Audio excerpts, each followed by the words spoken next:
And welcome back, everyone. Welcome back to another broadcast. I say another, the first broadcast of the year. Happy New Year, everyone. Happy New Year. Great to be back. Great to be here in 2025. Welcome to another broadcast of HomeStory Cup 26, a replay cast of events that have since gone by. There's a bit of a story behind this, but for those that are curious, we of course did cast HomeStory Cup 26 live. We were the B stream. We were the official B stream of the event. There was the main stream going on as well, but of course something that was happening was that concurrently there were three matches. There were three matches happening at the same time during the group stage. We casted one match, the mainstream casted the other, and every single round there was one series that was not casted.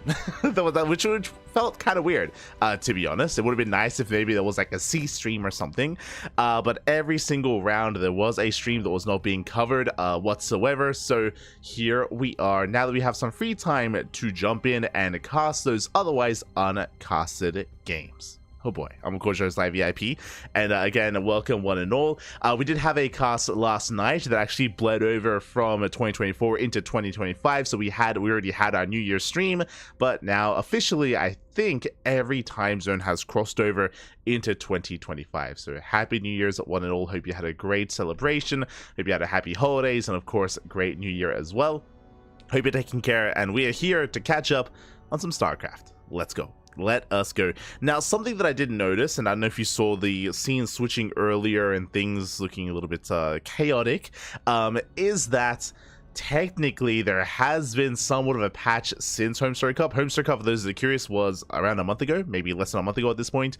So that did occur, and since then there have been some updates to the game, and because of that, trying to cast from replays is a little bit awkward. So we'll see how this goes. We're going to be covering Group A today, we're going to be covering Group B tomorrow, but if the process of casting these replays is a little bit too chaotic, then we might just only cover Group A and forego the other groups. We'll see what happens. It's catching up in the chat. Good morning from Berlin. Buenos dias, papi, buenos dias. When it comes to the matches that we're going to be covering here, again, all the matches that we covered live at the time are already on YouTube. They're already on YouTube from HomeStory Cup 26. Meanwhile, here tonight, we have 5 matches. Let's go. We have 5 matches ahead of us here. We have Battle B versus Fiant to kick things off, followed by Lambo versus Battle B, Nightmare versus Battle B, SKillous versus Battle B, and Ryung versus Jumi. Basically, at the time, Battle B didn't get casted. it's so sad. But as I mentioned before, when we were covering HomeStory Cup 26 live at the time, the mainstream, they picked their matches, and as you can imagine, in this group they were covering like Lambo versus SKillous and Nightmare versus SKillous and all these big names facing off against each other. We were given all of Fiant's games. For those who are curious, we covered like Fiant versus Lambo, Fiant versus Nightmare, Fiant versus SKillous, Fiant versus everyone. That's what we were assigned at the time, and Battle B's matches were left uncasted, which feels a little bit bad, especially because I feel like some of these matches they speak to me, especially the first one. I feel like Battle B versus Fiant is going to be a very close round, and I feel like this can go the distance as well. I do think they're quite close in skill. For the other matches, you know, players like Lambo, Nightmare, SKillous, they are favored against their respective opponents, against Battle B. But yeah, it is kind of sad that, you know, Battle B competed at the time, and I don't think a single one of his matches got casted on the mainstream. I don't think a single one got casted on the mainstream. I think we casted like Battle B versus one of these players like at one point, but yeah, unfortunately we weren't quite able to catch him, so we're here to catch up on some of that Battle B action. As you can imagine, of course, when it comes to HomeStory Cup, is based in Germany, and a lot of local players and local talent did compete here in the event. If you're curious, Ryung versus Jumi stands out a little bit. That is a Group D match. Group D was a little bit different. For Group D, a lot of these series were actually really fast. They were really fast matches, so when it came to Group D, we often finished our series and then we got to jump into the other series. We got to jump into another match like midway through this series. So because that, we actually casted almost everything in Group D. There's only 2 matches that we didn't cover in Group D, so because of that, we're going to be splitting them between this broadcast and the next. So that is the plan. Otherwise, we're going to be jumping in. We're going to be jumping into our first match of the night, jumping into Battle B versus Fiant. Also, shout out to Kuro, shout out to, of course, TaKeTV and the people working behind the scenes. They, of course, were able to provide us with their logos at the time. We constructed our overlays from them, and that's why things look a little bit different here with the official sponsors and everything. Again, this is the scene collection that we were using live at the time when we casted the event, and now we're able to use it again. Let's go. Also, if you're curious why we're casting this, you know, a month after the event, well, I wanted to cast this sooner, but we literally had no time. Our schedule was jam-packed throughout the entirety of December. We actually had no time to cast, which is a little bit sad. I wanted to, but yeah, during the month of December, like, it was just so insanely packed, full of casting, full of matches. So it's only just now coming into January that we have some free days to cover some of these replays. So finally, we have some time to go over some of these matches. Let's go. We are jumping into our first series tonight. It's going to be that TVZ between Battle B and Fiant. Again, I do consider them both to be relatively close in skill, both up-and-comers in their respective races, Zerg and Terran in the European region, and we are jumping into game number 1. And spawning in the bottom right-hand corner of Whispers of Gold, we have the German Terran player, the Red Terran, representing Berserker Esports. It is Battle B. And spawning in the top left-hand corner, we have his opponents. We have the Swedish Zerg player, the Blue Zerg, representing Team Roddy. It is Fiant. Here we go. So we are going to be settling in. And again, I could be mistaken, but I think this is one of the first offline events that Battle B is going to be competing in as well, so great to see him. Again, when I think of the up-and-coming Terran players in the land of Europe, coming into 2024, I would have said players like Battle B, like Akedon as well. Nickrat, they do come to mind. Akedon did sort of retire, unfortunately. He did kind of step away from the game. Baby Marine actually came back to the game. If you recall, he did also step away for quite some time, and only recently did start competing once again, and I believe he actually did show up and take part in HomeStory Cup as well, so great to see some Baby Marine action. And there's another player that eludes me. I think I'm thinking of Cuckoo. That's it, Cuckoo. I do think has also kind of like soft retired. What I mean by that is that Cuckoo, he hasn't really been competing in many events over the past year. Did take a step back, did take a step away. No official announcement, I should say, but yeah, has definitely been competing less and less frequently over the past 12 months. But Battle B, he's been there. He's been on that grind. He's been definitely doing well for himself.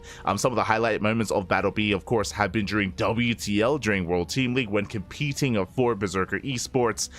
Since then, World Team League has been put on hiatus, but I'm happy to see some more Battle B action here and now at HomeStory Cup. Let's go. Let us go.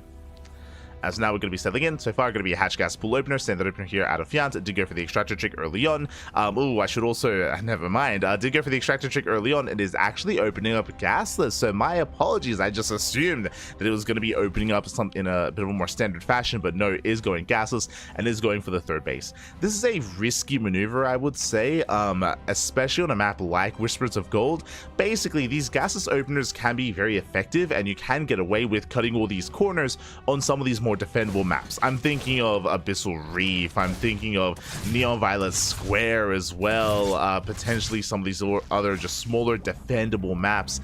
Here on Whispers of Gold, it feels a little bit risky. Something that all the maps that I just mentioned have in common: one, longer resistance by ground, true, but also very easy to rotate between the attack paths and the attack portions of these bases. I'm referring to this section here at the natural and this section here at the third. Here on Whispers of Gold, this does feel a little bit more abusable, so we'll see if Fiant can get away with it. Basically, what Fiant is doing is he is heavily delaying link speed in favor of just more drones, queens, and link production, and his goal here is to defend and minimize losses with only slow links and queens. It's going to be on Battle B to recognize what's going on, to realize how greedy Fiant is being, and to punish this. Someone like Clem, for example, is very good at punishing this kind of opener. We've seen Clem punish Cyril time and time again. I think a good example of that is if you watched Clem versus Cyril at EWC, at Esports World Cup. If you watch us co-streaming that event as well, you'd see us pointing it out game after game after game. Whenever Cyril would do this, he did did very often in his series, Clem would be there to just dive with 6 to 8 Hellions and just roast a mineral line and just win from there and just get ahead. Meanwhile, Fiant is going to be not just delaying Link speed, but skipping it entirely. We do see the Roach Warren on the way, so again, just Gasless Opener into Roach play. This can eventually lead into Link speed and into Roach Ravager Ling Bane in the mid game. That is going to be a viable option here for Fiant. Until then, we're going to be roasting up those mineral lines. We do head towards at least a third base. 2 drones going to be going down. This is what I kind of spoke about here, specifically on Whispers of Gold. Rotating the queens between the natural and the third base is not as easy as it is on some of these other smaller, more congested or more consolidated maps. So yeah, so far 2 drone kills, nothing major, but some nice damage here out of Battle B, and more Hellions are amassing.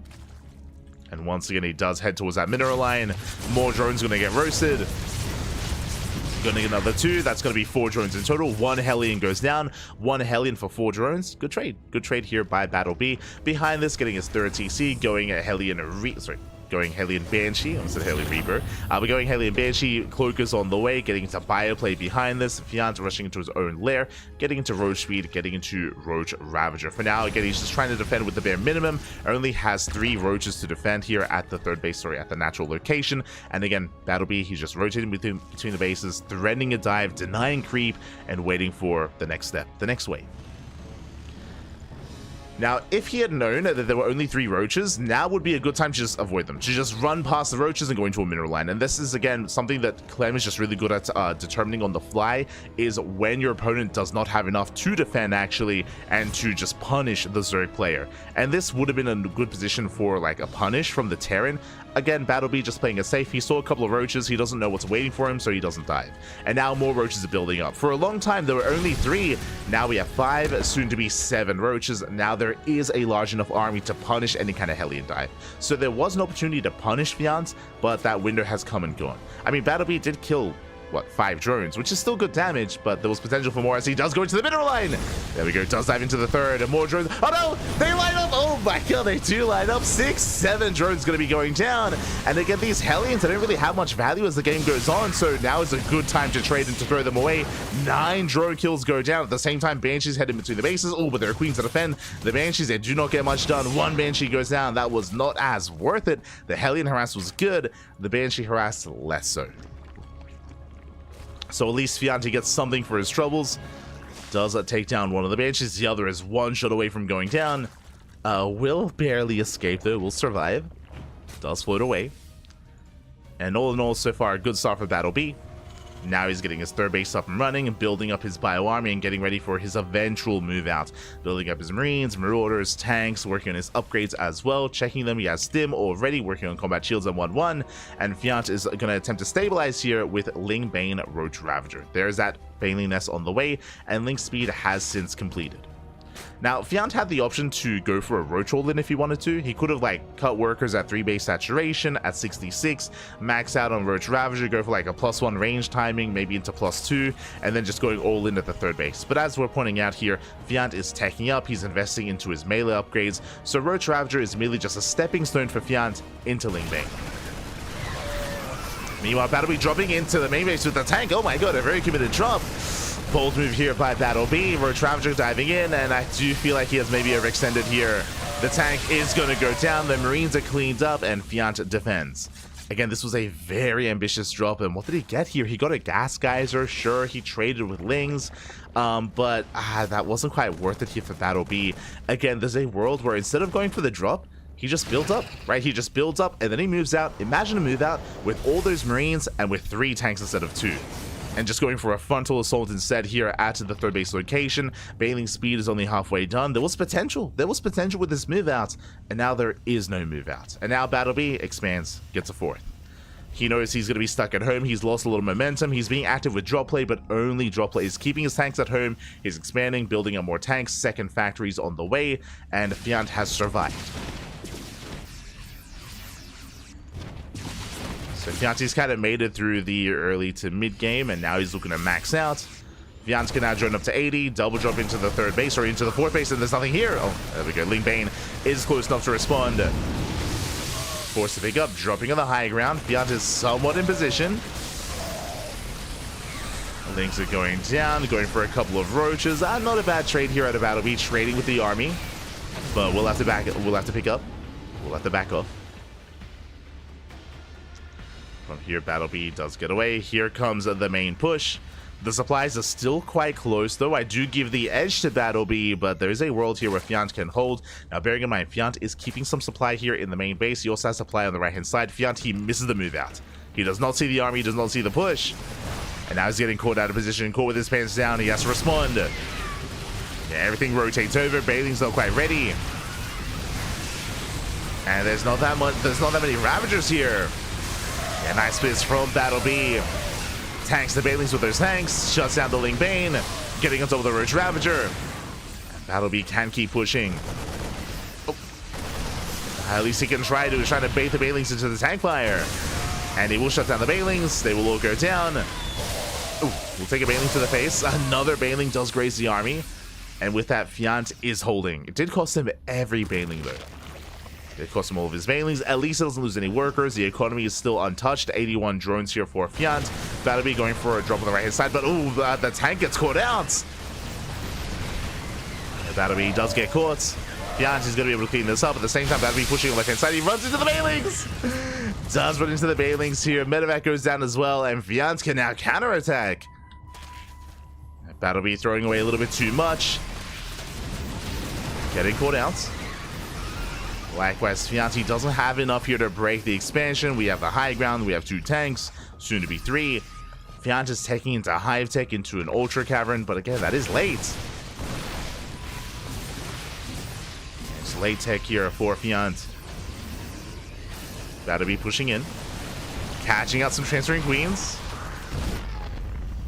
Across the map, Bling Run By is attempted, but there are reinforcements. That'll be pushing in.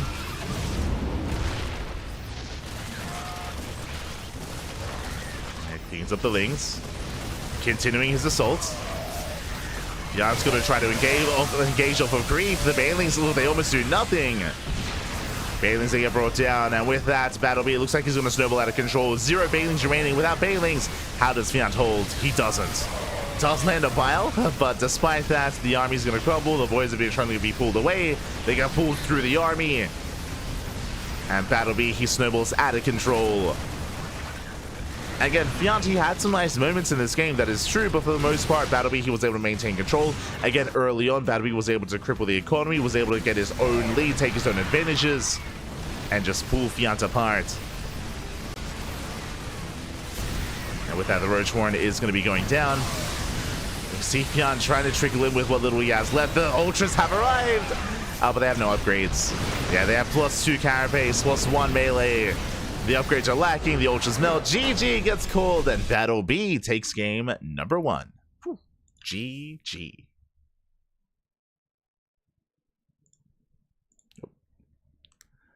GG, well played. Battle B does take the first game here, and does take a lead in the series. Whew. But again, a really intense game. Again, I wasn't too in love with the idea of Fiant opening up Gasless on Whispers of Gold. That does feel like one of the maps that is most abusable. The reason why I say that is because of how short the rush distance is on Whispers of Gold, and how exposed the natural and the third base are from each other as well. As we saw, you know, the Hellions got a lot of damage. There's definitely a world out there where Battle B does even more damage with his Hellions. There was definitely opportunities for him to go for earlier dives, for example, but it was still good damage nonetheless to get into those mineral lines, to roast up the drones, and to wreak havoc. And with that, GG. GG, well played. Battle B did successfully punish Fiant, and did take a lead from there. Never quite let it go. Never quite let it go. Just catching up with the chat.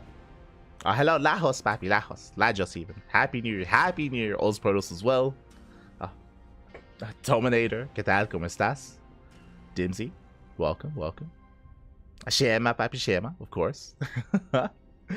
And now we're going to be jumping into that second game. Game number 2 is going to be on Amygdala. Okay.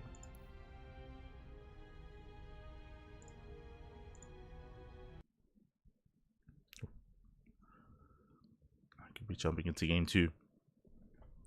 And we'll see if we can bounce back and force the ace match. Personally, I would appreciate an ace match here. I would always love to see extra games between our competitors. Always, always. It's always my MO, but here we go. We're jumping into game 2 and spawning in the bottom left-hand corner of Amygdala. We have the German Terran player, the Red Terran, representing Berserker Esports, leading the series 1-0. It is Battle B. And spawning in the top right-hand corner, we have as opponent, we have the Swedish Zerg player, the Blue Zerg, representing Team Ruddy. It is Fiat. Here we go. As we are going to be settling in, Fiat once again and going for the 15 hatch, and we'll see if he delays his gas geyser again for the second game in a row. Now, coming into Amygdala, I think I like going gasless on Amygdala a little bit more. I mean, it's complicated. It is complicated. On the one hand, the bases are still very spread out on Amygdala, so trying to rotate between the natural choke point and the third base choke point, whether it's towards the north or towards the south, can be a little bit awkward. That is true. But on the other hand, there's only 2 attack paths, and you can actually see move outs very early on with your Overlord positioning. What I'm referring to, if we did move out with Hellions, for example, towards the left or right hand side, it's very obvious. Because of all these rocks, there's very limited attack paths early on in this game, so it is easier to scout these kind of move outs and to get in position ahead of time. And on the flip side, if you're, for example, harassing the third base here with Hellions, rotating down towards the natural location is not a very easy thing to do here. So because of that, especially if you want to rotate towards the fourth base, for example, you have to go all the way around, or of course knock down the rocks. When the rocks get knocked down, the map does open up quite heavily, but early on, when the rocks are up and running, it's a little bit of a different story. It's a very different story here instead. So we'll see what the plan is going to be here for Battle B. Likewise, Fiat does take an earlier gas this time, so thankfully we don't have to worry about defending with only queens. With this earlier gas, we should be getting into earlier link speed. I mean, I say earlier link speed, a standard link speed timing. Third base is being taken. Fiat will soon have the gas for link speed. Reaper has arrived, dancing with the army.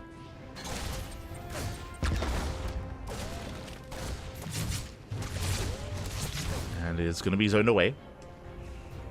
So far, so good. Behind this battle, we're going for a third CC before starport. Economic build, economic opener here out of our Terran player. And from here, we can settle in.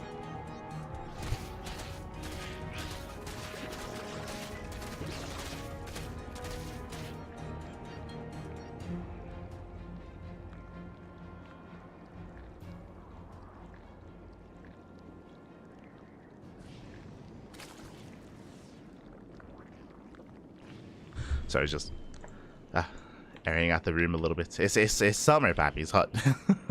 It is hot here in Australia. But here we go. We do have the initial Reaper harass behind this. We do have interesting. Not what I expected. It was a third CC, that is true, but we have a very fast second Rax. So this looks like a 3CC 211. This is going to be a very aggressive build with very biocentric as well. What does this mean? This means no starport. This means no Banshee, which I'm not opposed to. If you recall, last game the Banshee follow-up didn't really do any damage, right? The Hellions, they wreaked havoc, that is true, but the Banshees, they did not really pay for themselves. They got like 1 drone kill at most. The Banshee harass was lackluster for Battle B, and this time he just won't have any Banshees. Instead, faster stim into a bio move out with medevac support. So 3CC211 out of Battle B. Meanwhile, we do get link speed. Fiat did open up in a much more standard fashion, but that is going to be an earlier Roach Horn out of Fiat, so he is still going to be embracing Roach production. You see Battle B going to be rotating over. Heads towards the natural. Queens are trying to keep up, but Battle B, he does dive in. Yeah, he avoids the queens. Where are the lings? He skipped the lings. No lings to defend. Big supply block here for Fiat, and drones are going to be going down. So far, 4 worker kills at the natural. Good body looking with the queen, but the drones are lining up. No! Oh my god, massacre to 17 drones gonna be falling. Oh my god, that might just be game. That's the entire mineral line. That's 16 drones per mineral line. That's 17 workers going down. Ay, ay, ay. The Hellions, they get cornered, but that is game-ending damage. No. And again, this is the risk you take when you play like this, when you skip Lings. Now, what I will say, I do have to put a little bit more onus on Fiant here, because unlike the previous game, he researched link speed. Like, link speed is done. You can see there in the top left, he did research link speed, which means he should have had links to defend, but even though he researched it, he didn't make any links. Didn't make any links, so there was nothing here to support the queens, nothing here to body block, nothing here to buy time, nothing here to defend, and Fiant once again gets punished for his greed. So he does get punished. Meanwhile, Fiant's going for a counterattack. At the same time, Battlebee moving out with a double drop. Not much of him to defend, but the roaches are revealed, and Battlebee, he has a choice here. Does he turn around? He does not. No fear whatsoever. He's moving out across the map. The roaches, they look to knock down that front door, and they can. This is a risky move out here out of Battlebee, but I mean, he also knows that there's nothing across the map. There's nothing in him to defend. And drones are going to go down. Queens as well. Roaches, they do bust into the mineral line. And we're going for almost a pseudo-base trade. Boys are being pulled. There are a couple of Marines to defend. At the same time, Roach Horn's going to go down. Massive pickup. Yeah, no more Roach production, no more Ravager production either for Fiant. Overlord's going down. Big supply block. Yeah, Fiant, he can't make anything else. Does manage to squeeze out a couple of roaches. Meanwhile, across the map, the roaches have been cleaned up. Battlebee defends. We'll lose 17 SCVs. Jesus, that is a lot of workers going down. So was this worth it here for Battlebee? I mean, he didn't kill that many drones. Fiant, he now takes a 10-worker lead, and again, that should not have happened. 17 SCV kills is insane. So Fiant, okay, he's back in this. He is very much so back in this. May you kill my mineral line, I'll kill yours. And again, Battlebee, he made the choice to not turn back around and race back home. He made the choice not to defend.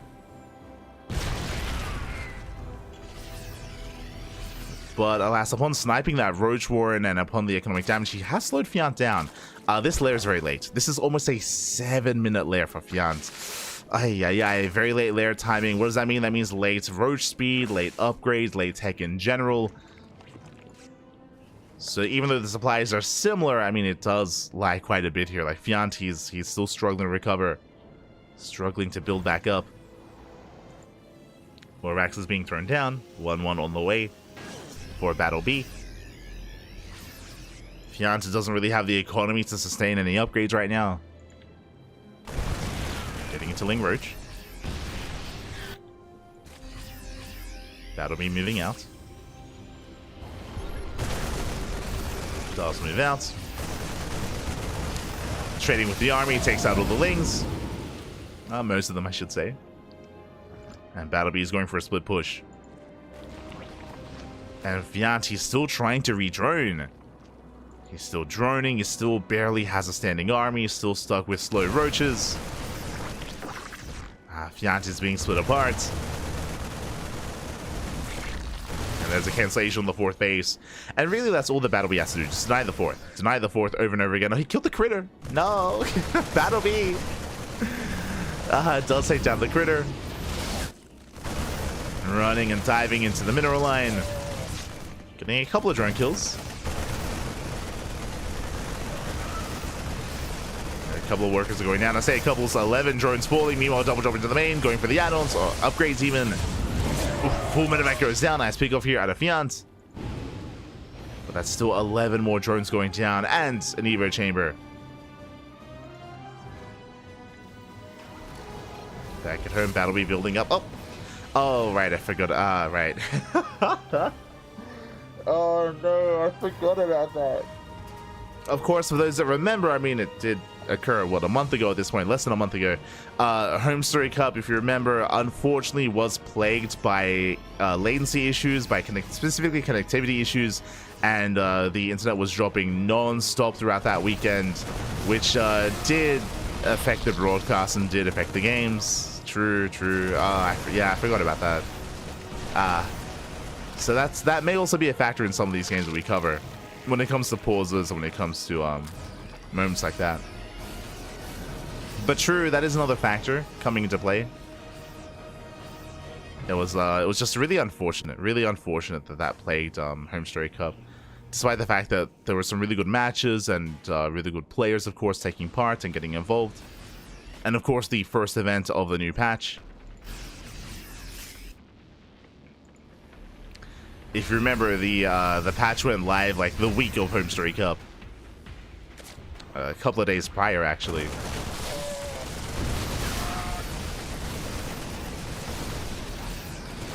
Here we go. Battlebee's going for a split push. Trying to break through the roaches. Meanwhile, Fianti will take this fight towards the south, but at the same time, the third base is going to go down. Nothing to defend. The Queen falls on mineral line as well. And even though Fianti is barely holding on one end, he's falling apart on the other. As he will lose the hatchery. Or at least he should. Gets a Queen. Gets the Queen. Gets the expansion. Army is a bit overstimmed. Fiant attempting to go for his own counterattack, but back at home, I mean, Battlebee should have reinforcements, and he does. Roaches a push in. Battlebee, he responds. SCVs are going to get picked up. But this is the army here of Fiant. It's not just a harassing force, like, this is all he has. And it goes down. Fiant back at home is stuck on 3 bases. Battlebee getting a 4th, and not just a 4th, the gold. It is going for the gold.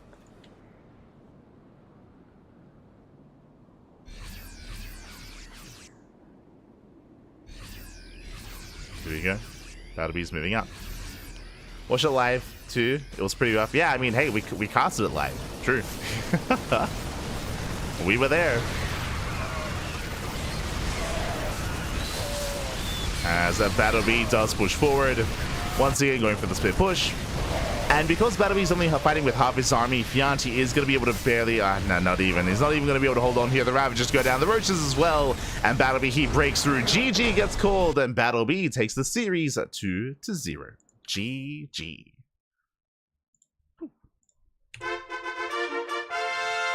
GG, well played. I feel like we have a similar tale to tell when it comes to Game 1 and Game 2. That is, Fiant cutting corners and being greedy, and Fiant getting punished for it. We saw the extreme version of that here in Game 2, with Battlebee getting into the mineral line and killing 17 drones. 17 workers went down. It was insane how much damage was dealt, and with that, he just took a lead. You could make an argument, of course, that, hey, in the retaliation and the counterattack, Battlebee also lost 17 SCVs as well. That is true, but if you remember, it wasn't just Battlebee losing 17 SCVs, it was also Battlebee counterattacking, getting more economic damage, sniping some tech, trading with the army. Battlebee was still ahead in the aftermath of that damage, and with that, Battlebee does take the series 2-0. GG. GG, well played. Battlebee does claim the initial series, and that is going to lead us here into some more Battlebee action. As I revealed earlier, when we were casting this live, we were designated all of Fiant's matches, so we casted all of Fiant's matches essentially. The mainstream, we're not going to be covering any matches covered on the mainstream. They have you covered there. We are just going to be covering the matches that were never broadcasted, and that was all of Battlebee's games. So Battlebee takes down Fiant 2-0, and up next we have Battlebee versus Lambo in another ZVT. Let's go. Let us go. So we do have some German on German action here, Battlebee versus Lambo. Considering that we have 2 players from Germany, it would have been fitting for the mainstream to have covered this series as well, but I think at the time there was just another high profile match going on instead, so they did cover that over on the mainstream. And here we go, we're jumping into our next series. Let's go. Let us go. Happy New Year. Happy New Year.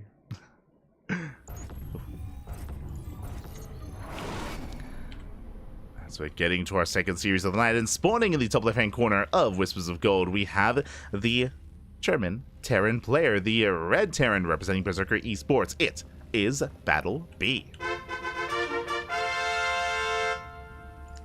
And spawning in the bottom right hand corner, we have his opponents. We have the German Zerg player, the Blue Zerg representing Shopify Rebellion. It is Lambo. We go.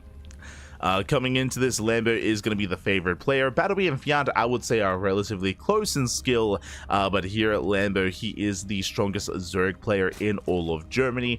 He was one of the favorites to make it out of the group, and we'll see how BattleBee can compare to him. BattleBee, he's warmed up, he just took down Fiant, and we'll see if he can do the same to Lambo. Now, as a reminder, Fiant, every game 1 and game 2, did go for these variations where he would either skip link speed or just skip links entirely and just cut corners and get into roach-based openers. We'll see how Lambo does adjust, and we'll see how Lambo does decide to open up here in this series.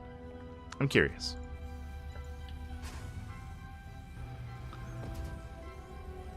I'm curious for now. Hatch first. Hatch gas pool, standard opener here out of Lambo. Do love to see it. Which means we might not see a commitment into roaches this time. We might see some link bane action early on instead. Keep an eye on him. Likewise, BattleBee going to be opening up as well. Racks expand, standard opener. We'll see if BattleBee goes for another 1-1-1 or a 3cc. Sorry, if he goes for another 3cc into Banshee play or a 3cc 2-1-1. BattleBee has already shown us that he's willing to be a little bit more versatile in his builds, willing to mix it up, at least against Fiant. And we'll see how he compares, and we'll see what opener he goes for here against Lambo.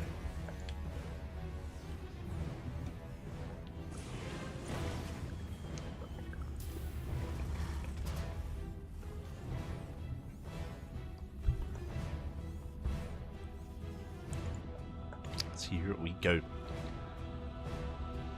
So BattleBee does move out with his Reaper. Initially going to be scouting, going to try to figure out the opener of his opponent, make sure that there's no corners being cut, so there's no crazy early tech. Hooks in. Trading with the links.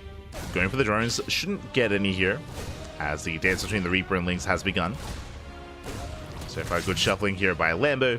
Pulls away, Queen has arrived, and Lambo does defend. So far, so good. Lambo here deflects the Reaper, taking his third base. Back at home, third CC is on the way for BattleBee, so third CC before starport. Economic opener.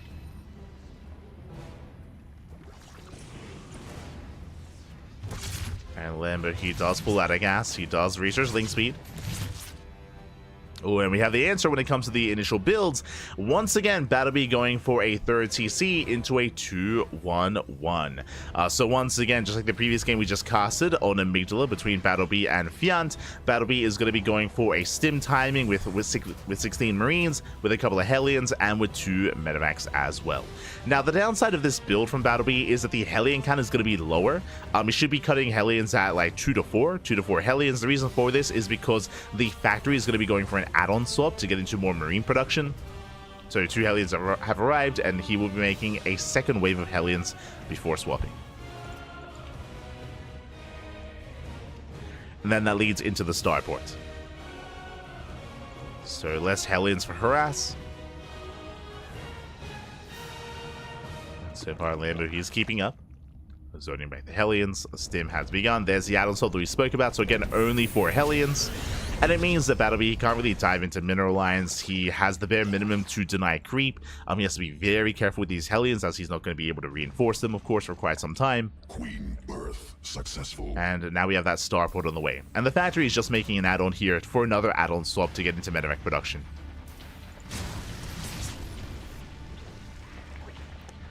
As BattleBee dips in. And Stim is on the way. And because there are less Hellions, it means that Lambo can cut corners, he can drone up a little bit harder. There we go, Lair first. Lair is on the way. So standard follow-up here out of Lambo. Going Lair into a Baneliness, into delayed Evo chambers. So Lambo's not cutting any corners, playing safe. Playing standard. And there's that Baneliness we spoke about. So Ling Bane. That'll be that Ling Bane opener. Meanwhile, shout out to BattleBee, takes down the Creep Tumor. Very nicely done. Attacking the rocks. Do appreciate it. Nice moves. Meanwhile, soon BattleBee will be moving out. The medevacs have arrived, or at least in a couple of seconds. And then the goal should be for BattleBee to Viper map control to take down some tumors, potentially catch some queens, and trade against the army.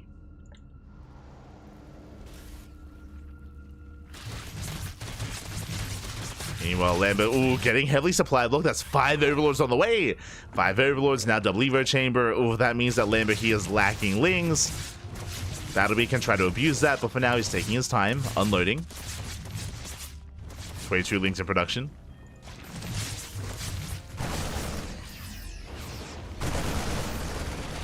Yeah, Battlebee playing a little bit safe. I mean, there are plenty of queens to defend regardless. Battlebee's looking for another way in. But again, just really respecting the creep and really respecting the queens. And with that, Lambo now has amassed a greater Ling army. Now he can get into 1-1 upgrades, into bailing speed, get his 4th base. Lambo's still looking quite comfortable, despite like a couple of missteps here and there. There is no punish. He's building up. Getting up to 3 base saturation.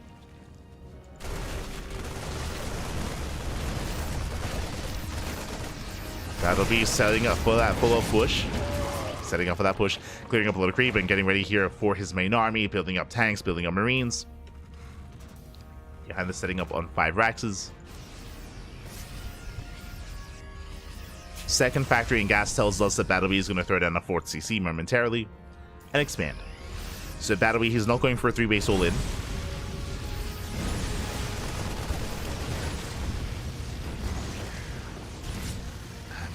Sorry, and Lambo, he's just so aggressive here with his creep. Again, he's halfway across. He's trying to push even further than that. Still's maintained all those queens. Going for a Ling Bane counterattack. Battlebee is trying to keep up with that creep. Lings, they dive in on the left-hand side. They look for a surround. Ooh, but they are denied. Okay, good positioning here by Battlebee. At the same time, that's going to be a kill, not a cancel on the hatchery, as the hatchery does complete. Nice pickup. 5th base goes down, but Lambert, he's still on 4. 4th is operational. Still no, there we go. 460 on the way for Battlebee. Does feel late. As he was otherwise focused on the drop play. But the 4th is now in production. Battlebee still trying to be active. Denies a lot of creep. And with that Lambo, he should be able to shut this down. And gets on top of the tank as well. Tank goes down, the bio as well. Nice pickups here by Lambo. Battlebee losing a lot of momentum. Still though, fighting hard here for that creep control. Denying the 5th base once again. Nice pickup. Up. Whew. I'll pick up. Get the hell out of there.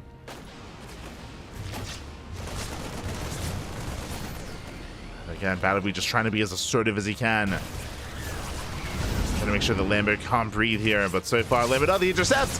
Takes out a full medevac. Full medevac goes down. Massive pickup. And there is enough Ling Bane on the ground. Lambo gets on top of the tanks. First tank is going to fall. Second tank as well. Widowmine's going to be pouring in. Ooh, good mine connections. Very nice connections here from Battlebee. Still rallying in. I mean, Battlebee can still pull this off. It comes down to the Widowmine shots though. Yeah,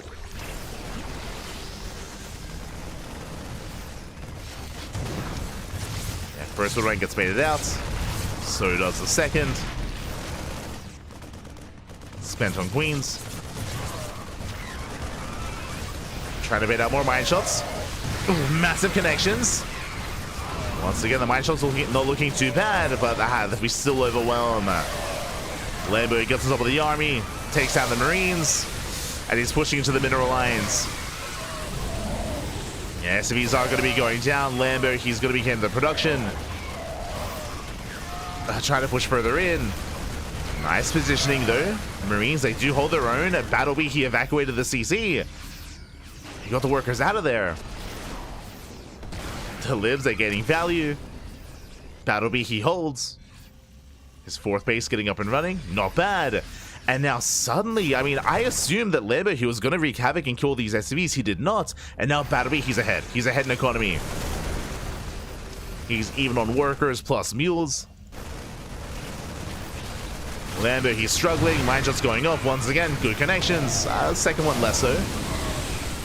the Liberators, the freedom is too much. Not enough anti-air. Remember, there's no Hydras, there's no Mutas, there's no Spire, there's no Hydroden. Only Ling Queen. Sorry, Ling Bane Queen. Ultra Caverns on the way. Battle Bee pushing in. And once again, he has broken the fifth. Or at least he's trying to. Oh my god. My shield doesn't quite go off. Liberator towards the south. Yeah, Battle Bee, now he can make use of his economy. You can see earlier we were neck and neck in supply, but now Battle Bee is skyrocketing ahead. Lings, they finally get into the mineral line. SCVs aren't going down, but at the same time, the fifth base falls. And now reinforcements. Battle Bee shuts down the Lings. Is pushing in. The Vipers have arrived. Power bombs here on the Menrax. Nice splits here out of Battle Bee. Does split away. Oh, the mine shots. Oh my god. The winter mines have been brutal this game. It's like every second winter mine shot, it just has a juicy connection. They just connect. And Battle Bee, has he done it? Lambo forced to fight off of creep, does force the pickup. Liberator still going ham. Nice abduction. Gets a lib. Liberator does go down.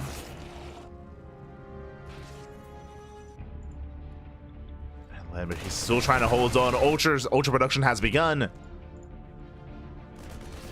These are going to be 2-2 Ultras. Kindness plating is still not even halfway done.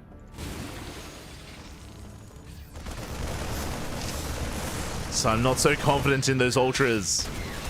Lings ate the fifth. They force a cancel. At the same time, fifth base goes down for Lambo. Lambo stuck on 4 expansions. And Lambo, he can't afford to max. He can't afford the Ultras. As the 5 Ultras have arrived. No ghost production, true. Not enough room in the Metamax. Marines, they get left behind. Oh my god. Massive swipes going up.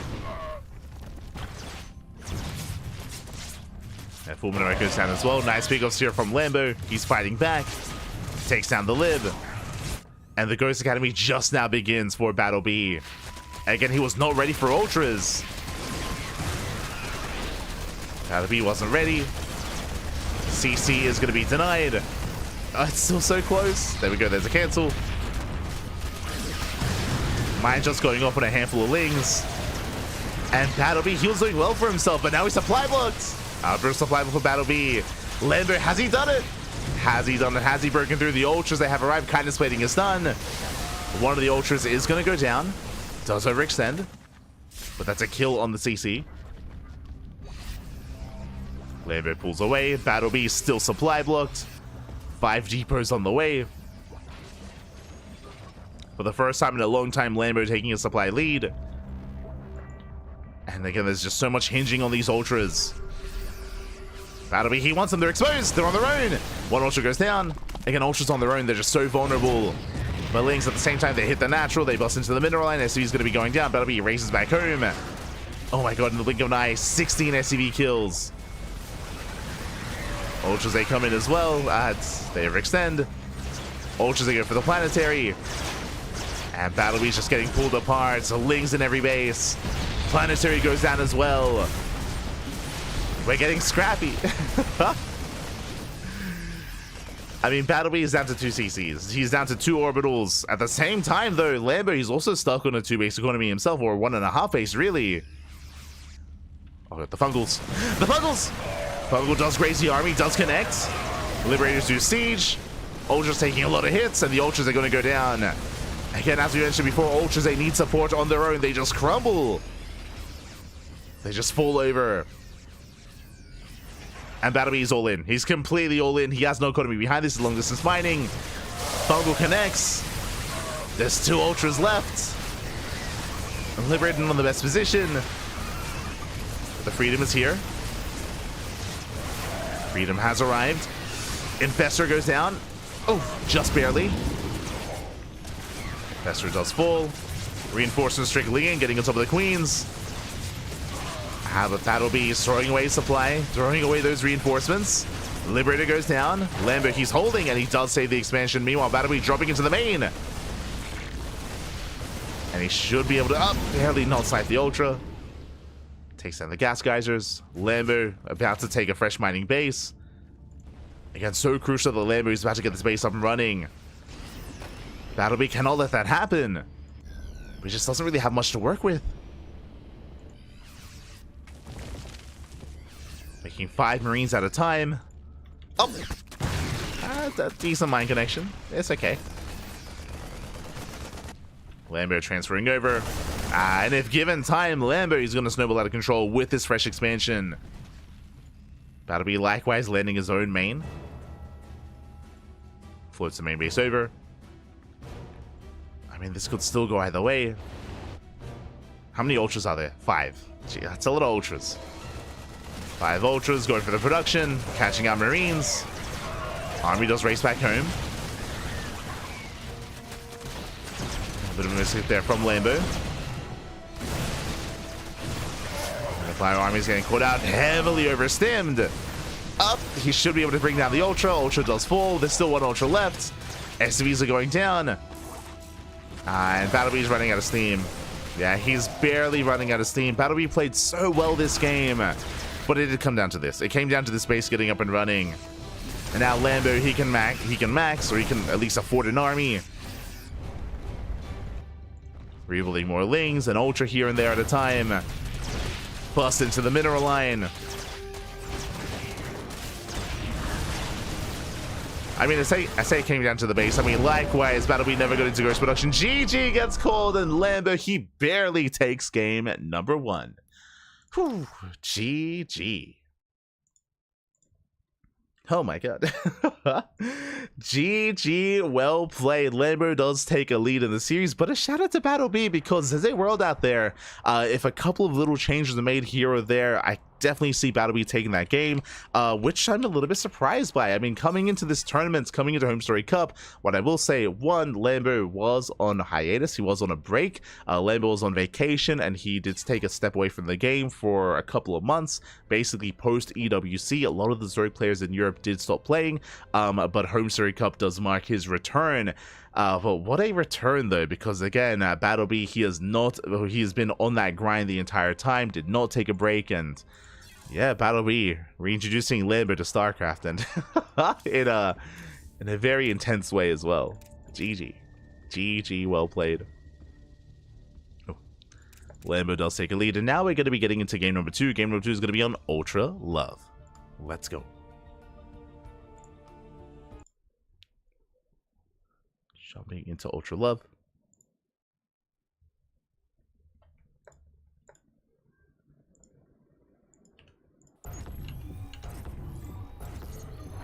And we'll see if we can force the ace match, or if we take the series here and now. As spawning in the bottom left-hand corner of Ultra Love, we have the German Terran player. We have the red Terran representing Berserker Esports down in the series, but still a very tense, a very close game 1. It is Battlebee. And spawning in the top right-hand corner, we have the other German player, the German Zerg player representing Shopify Rebellion, leading the series 1-0. It is Lambo. We go. So we are going to be settling in. Do have Battlebee setting up with a 2-axe Reaper. This is an opener that has fallen off. This was very prevalent throughout most, if not all, of 2023. But coming into 2024, again, this is a build that did kind of fall off over time. Jesus, I can't believe it's been that long. But did fall off over time. We still see it every now and then, but it's more of a rarer build, not as common as it once was a year ago. Nowhere near as common. I say a year ago, very confusing things. Because we first saw this at DreamHack Atlanta. That was at the end of 2022, if I remember correctly, coming into 2023. From here, we are going to be opening up. I mean, in my mind, the years are melding together. So it was either Atlanta 2022 or Atlanta 2023. It was oh no, it's all blending together, Pappy. Oh no. from here, though. Gonna be settling in.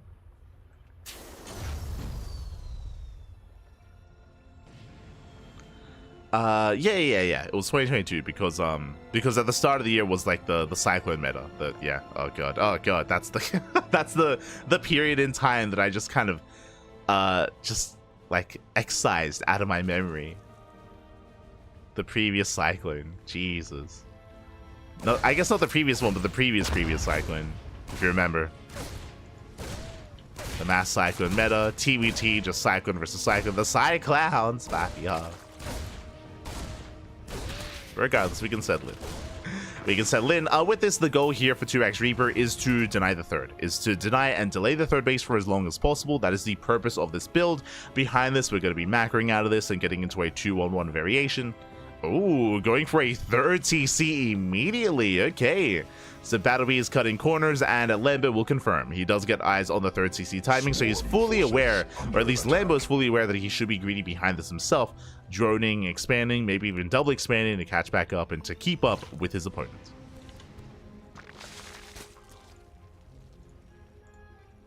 Also, a big shout out to, oh my god, sorry, I didn't quite notice you at the time. Morituri, thank you so much for resubscribing here for a year with Twitch Prime. Oh my god, thank you so much. Happy New Year, of course. Happy New Year. Hope you've had a great time. Hope you've had a great 2024, and welcome to 2025. Was the Reapers, they get locked in. Ooh, that should not have happened. The Reapers, they get shut down. Battlebee, he has literally no units to defend. He has 0 fighting units. He's making Marines, getting into Stim. If Lambo went for a follow-up Bane bust, Lambo could just win the game here and now, as there is nothing to defend. But Lambo's droning. Lambo is droning, taking gases, getting his third base, soon to be taking a fourth base as well. As I mentioned before, because Lambo scattered the fast third TC, I mean, his response is to be greedy himself. So he wasn't really set up to punish his opponent, even though he caught all the Reapers. And even though there is potential to kill Battlebee, Lambo's not really set up for it. He's not set up to kill him, not set up with a counterattack, so he will drone. Lambo, he will drone up here and now.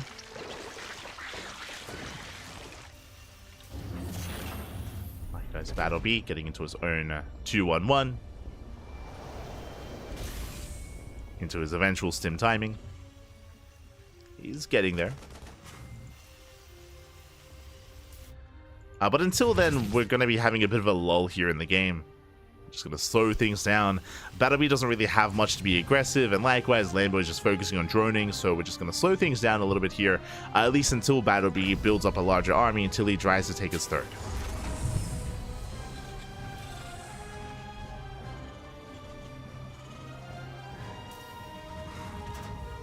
So now we're just going to be settling in. There we go, double eBay follow-up. There's the add-on swap into those two Metamax. Stim is almost done. And Battlebee will soon be active. And at least until then, Lambo, he is free to just drone up as heavily as possible, getting up to 3-base saturation. Lair is on the way into Bailiness, into Evo Chambers as well for upgrades. Double Evo Chamber even. And Lambo can freely indulge into Ling Bane.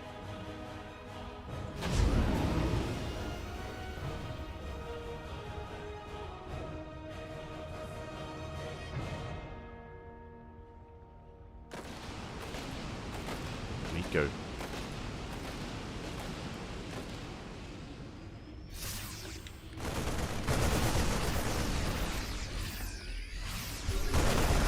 So Battlebee moves out. Threatens a dive here at the fourth. Links have been amassing. First queen will not go down. Clutch transfuse at a Lambo. Does save the queen. Battlebee forced back. Lambo, ooh, gets supply blocked. Is breaking out. Get out those 4 to 5 overlords on the way. And Battlebee, he's gaining some value here. He's denying some tumors, shaving off some lings. Hasn't lost too much, thankfully. But likewise, Lambo does protect his bases. He does protect his bases. He can now saturate his fourth. And focus on his Ling Bane.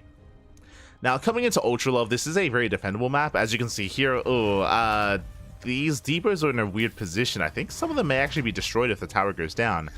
So not the best SimCity here at a Battle B. It may not come into play regardless. But has to be careful.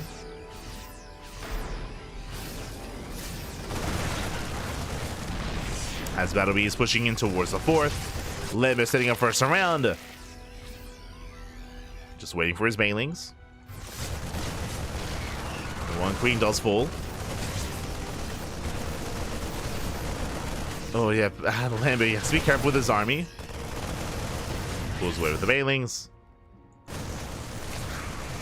Marines, they get into the middle line. Drone's going to be going down. And here comes the surround. It collapses on the tanks. The tanks, there's no way out of this. Tanks go down. The bio as well. And Lambo, he just completely shuts down this army. And not enough room in the medevac. From here, Lambo can counterattack. Again, there's not really much time to defend. And Lambo is pushing. At least he threatens the move out. Never mind, Lambo's droning. Lambo is droning up. Infestation bit gets thrown down, so Lambo is working towards Hive tech. So taking into Hive, into, I would imagine, Ultras once again. The reason why I say Ultras is because otherwise we would have seen extra gases and a Hydroden by now, but there is no Hydroden. No gases at the fourth, no gases at the third. Tells us just Ling Bane into Ultras. The downside is that your anti-air is very limited, but to make up for that, once you get the Hive, you get Vipers and Parabombs. I mean, that becomes your anti-air. Drop play can be difficult to deal with. Lambo's got another 5 Overlords on the way. Getting out of the supply block. That'll be being active. Trying to pull Lambo apart. For the most part, Lambo is keeping up. Hive is on the way. And it looks like Lambo, he's just content with teching and maxing out. So as a result, Battleby, he has an opportunity to come back in this game. He's being active, and if he can get into a mineral line, if he can get into a base, then, I mean, he can bounce back. Lings, they go for an attempted run by. Battleby defends. Likewise, he does pick up in time. Does pick up, does get the hell out of there.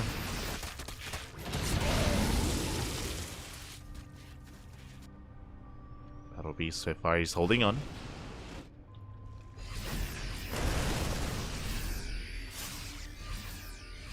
Has built up quite a terrifying army.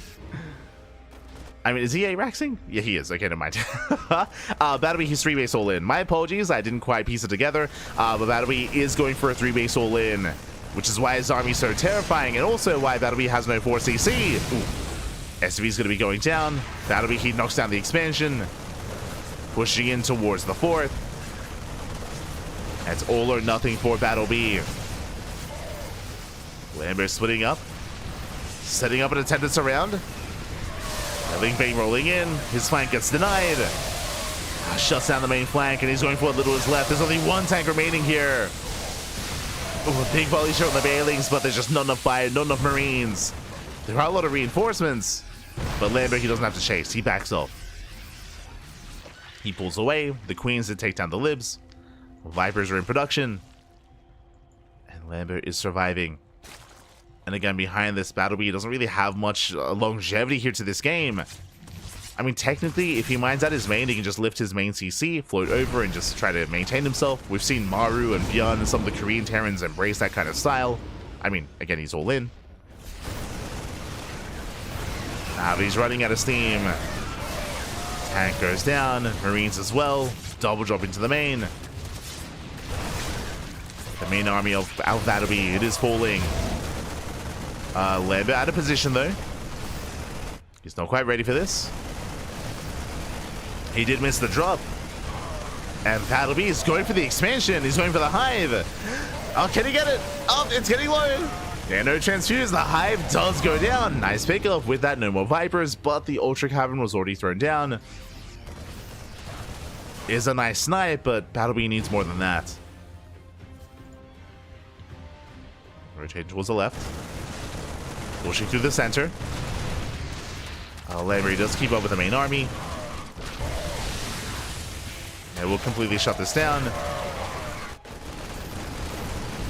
Is being denied the 5th though. Similar vibes to the previous game, but previously, of course, Battlebee was expanding. Here, he is not. Just rallying pure marine across the map. Again, there's no finesse here. There's no winter mines, no ghosts, for example. Not just, it's just marine. And a couple of tanks and libs. No marauders either, I should emphasize. So again, there's no room for marauders, not with this kind of all-in. That'll be rushing forward. Does have a supply lead. That'll be. Can he break through this? Couple of aliens crash in. Queen goes down. Nice setup here with the libs.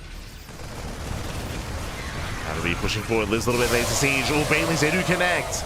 And massive connections. Main army gets completely shut down. At the same time, Battlebee, he does get into the mineral line.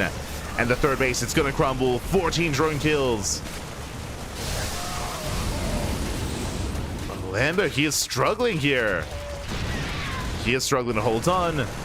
Battlebee busting into the fourth mineral line as well. At the same time, but Lambo takes down the third. So bases are falling. Workers are going down left and right. Getting, what, 15 SCVs, but at the same time, 30 drones go down. And Battlebee, has he done it? I mean, at this point, he's out of money. He's got a couple of patches left in his main and at his natural, but doesn't really have much left behind this. Likewise, Lambo, barely an economy as well. Ooh, the third base did survive. Bear that in mind. It was so close to going down. So Lambo, he can barely hold on. Checking his spell casters. One Viper. One Viper. Ultra production has begun. Checking the upgrades. 3-3 and kind of splitting. The Ultras are going to be well upgraded. Drop into the main. Liberators, they cover the ramp. And the main base is going to be forfeit. The tech as well. Battlebee busting into the main. Oh, Lambo going to try and go up the ramp. Oh, God. Not like this. Yeah, the libs, they go ham. The Ultra goes down. He does force a pickup. Does force a pickup. Battlebee has to get the hell out of here. Re-landing his third. Lings, they hit the third base once again. Oof. Battlebee, I mean, he barely has an economy. He can't afford to lose this. 8 SCVs going down.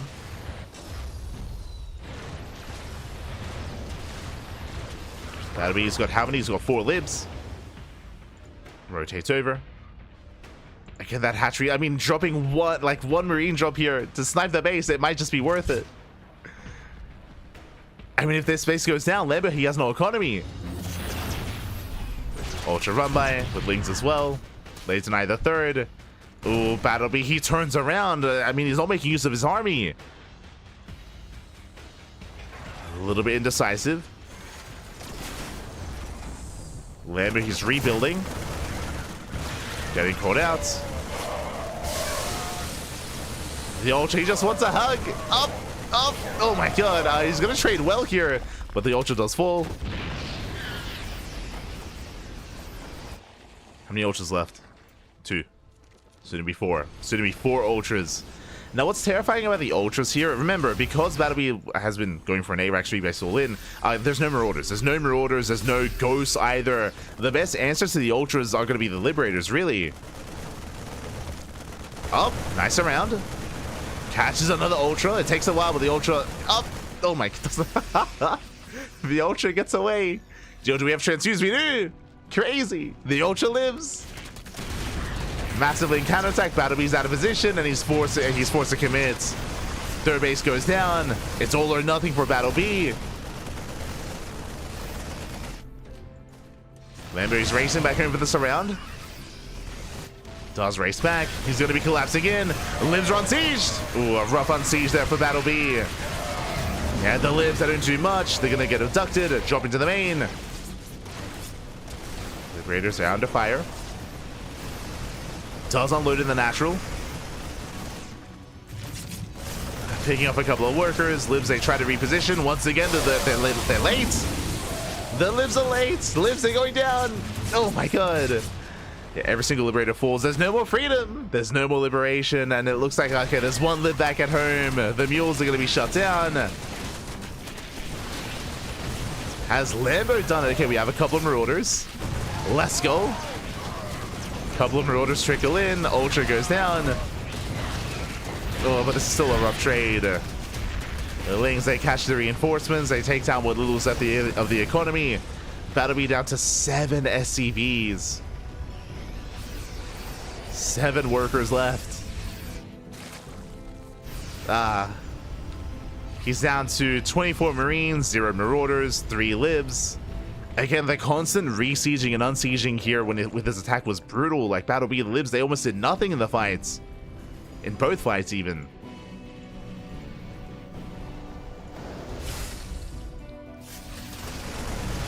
Jesus, and Lambo's built up to 7 Ultras. The Ultras have arrived. GG gets called as Lambo. He breaks through, and Lambo takes the series 2-0, taking down Battle B. GG. Whew.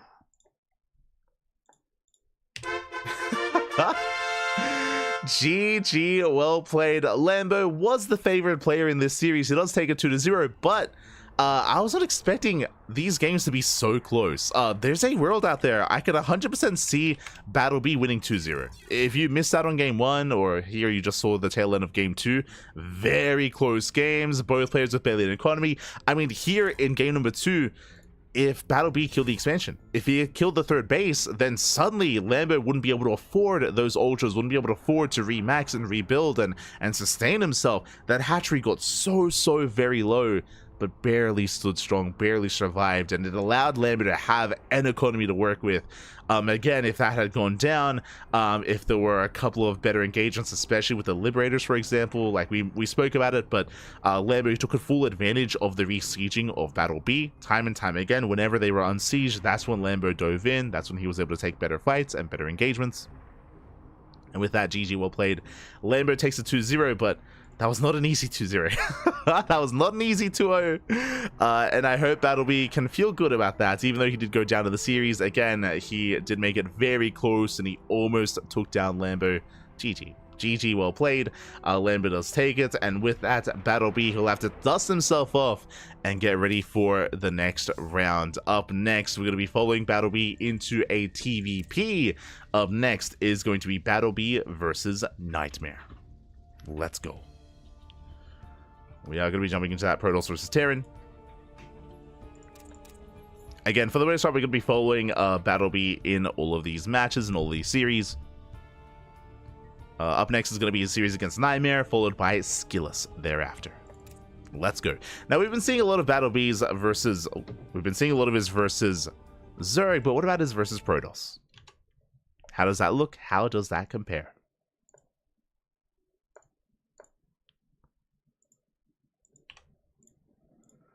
Here we go.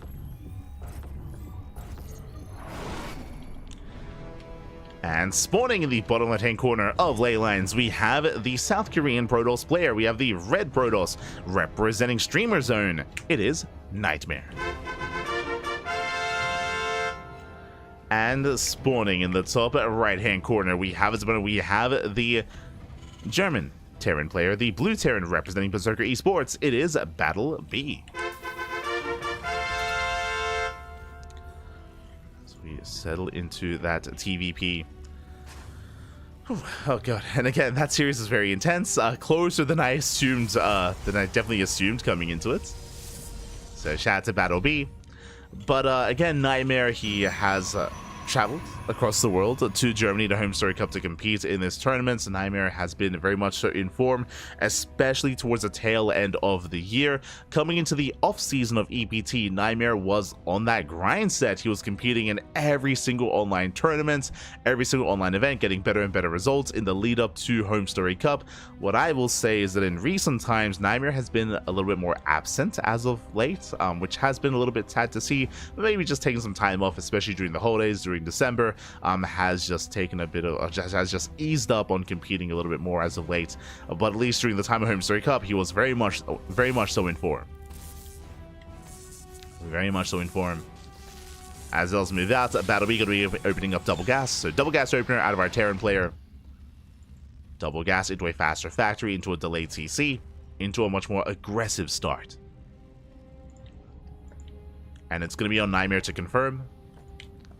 Does dive into the main, spots the factory timing, now he knows. Now with this faster factory, Battlebee, he can go into Reacted Reaper Hellion, he can go into a committed Widowmine drop, he can go into earlier tank production, he can go into earlier Banshee production. There's a lot of options available here to Battlebee. So we'll see what he goes for. See what he enjoys. Has made the initial Reaper. As a reminder, Battlebee did skip the SCV scout, so he has to rely on the Reaper instead to get eyes on the opener and to get eyes on the tech of the Protoss. Nightmare, he himself has options. Does he go for a Stargate, a Twilight Council, or a Robo-based opener? It's going to be on Nightmare. To throw down that tech. Ooh, Nightmare setting up a proxy across the map. Okay, yeah, my attention. Up, the dance! Oh, that does come into the shade, forces back the Reaper. The Reaper Scout is denied for now. Nightmare setting up a proxy gateway so we can reinforce across the map. Still just on the one. And there it is, proxy gateway has been thrown down. Nightmare, he wants to be aggressive himself. Once again, the Reaper is denied. Extra gateways have been thrown down. And Battlebee is going to be opening up with a Widowmine drop. So we have the answer to the question that we were posing earlier. It is going to be a mine drop opener. Hellion dives in. Just ignores the Adept, goes for the mineral line. At the same time, Reaper goes for the dive as well. And the Reaper will get eyes on some of these gateways. Does get eyes on the Twilight Council at least. Should recognize that the Twilight Council is a bit delayed. That is a tell. As the proxy is finishing up. And Nightmare moves out. And again, with this proxy, you can reinforce across the map, apply pressure, and try to break the natural here and now. Oh, Battlebee going out for his drop. The medevac will get eyes on the pylon and the gateway. He knows! And he's getting caught out. Battlebee has to pull back. Nightmare, does he spot the Widowmine? Up! Mine shot goes off, takes out a Stalker. Massive pickup. Stalker goes down. Nice start for Battlebee. Very nice start. Bunker gets denied. I mean, there was no bunker set up. Nice pick up here on the Adept. Battlebee, he's shutting this down. A couple of boys are being pulled to repair. Up. Nightmare playing with fire. Trying to bait out that Widowmine. Takes it down. Nice control here by Nightmare. Takes down the Widowmine. Boys are being pulled. And Nightmare so far is trading well. Gets 2 SCVs. The first tank has almost arrived. Remember, there is no stim. And the Stalker count is getting higher. Nightmare bullying back the army. Picking up more Marines. 2, 3. Oh, almost 3 Marines go down. He avoids the Liberation Zone. The tank has arrived, and finally, Battlebee's going to force back the army. He does defend. Whew. Okay, Battlebee, he holds. Again, this could have been so much worse. He could have fallen here and now. With the help of this tank, he should be okay.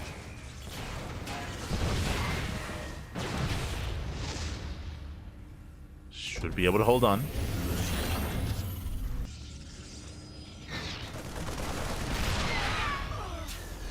Behind this, Battlebee just building up his tank out, getting the rest of his Raxes up and running. Nightmare likewise should be expanding. So far, he's still on 2 bases. His 3rd base is late. I mean, I'm sure Nightmare was hoping to maybe just end the game here and now. But now he's forced to expand. And now we can settle into a longer game state. Whew, okay. Also, siema, papi siema. Hello, Wormshake. Hello. Good to see you. Dzień dobry. Nightmare, he does threaten to drop into the main. Again, just keeping the Terran busy. And the goal for Nightmare should just be to contain. Just contain the Terran player. Oh. Stalkers get low. They do actually get behind the mineral line. Nightmare finding a lot of damage here. And more damage than he should have. Taking down extra Marines. Getting 3 SCVs. Nightmare, he will not lose a single Stalker. War Prism does get away. And again, throughout all this, Nightmare is expanding. He's expanding. Getting his 3rd up and running. We lose a couple of workers to this Raven. As Battlebee is trying to get some counter damage.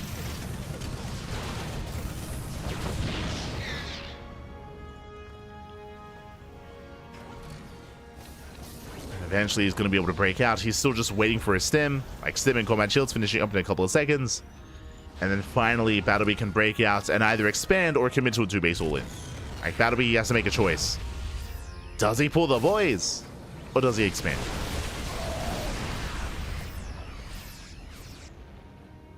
Ay, ay, ay, este pecoeta.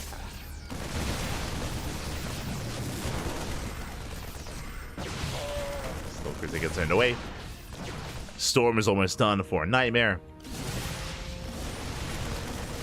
Battlebee is looking for the third. No, sorry, looking for the fourth. As he gets eyes on the third. Tank shots going off. One tank goes down. Ooh, Nightmare going to be losing all his Stalkers. This is not worth it. Only gets the one tank. Massive pickups. Battlebee punishes Nightmare quite hard. A very nice catch.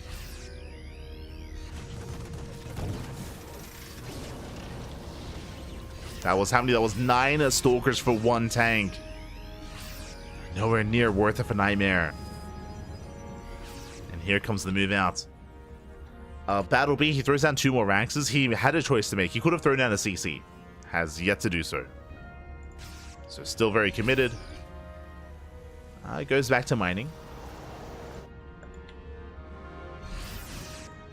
And there it is. Third CC now gets thrown down. A bit of a later third here by Battlebee. But is on the way nonetheless. Moving on portal. Storm is done. Oh my god. Oh my god. The storms. The storms are brutal. And with that Nightmare, he shuts down the main army. The prison will fall. But Battlebee, he has to get the hell out of here. He has to race back home. And Battlebee, he has no tanks, by the way. Okay, he's setting up. Tank will siege.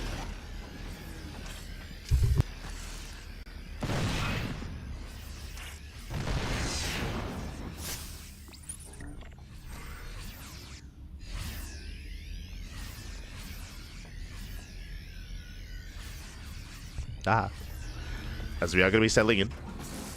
So far we have Nightmare just maintaining map control, denying the third.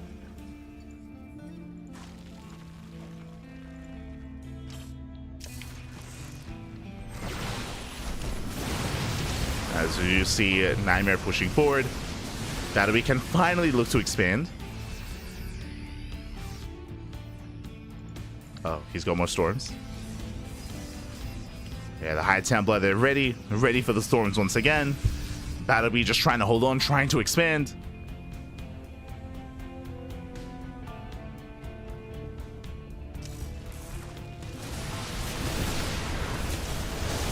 Oh, storm's going to be going up. And there's just not enough heroes else. They're going to be able to break through. Good mine shots though. Mine shots are solid, but the tanks are going down. The bio army is exposed. It looks like the Zealots are going to be going down though. Battlebee, he's holding. He's holding on. He forces back the army. He establishes his third base. Battlebee, he's in this. Holds on. Nightmare taking his own fourth. Again, this fourth base is a bit late. Nightmare instead just bypassing the main army, going for a massive warp in into the main.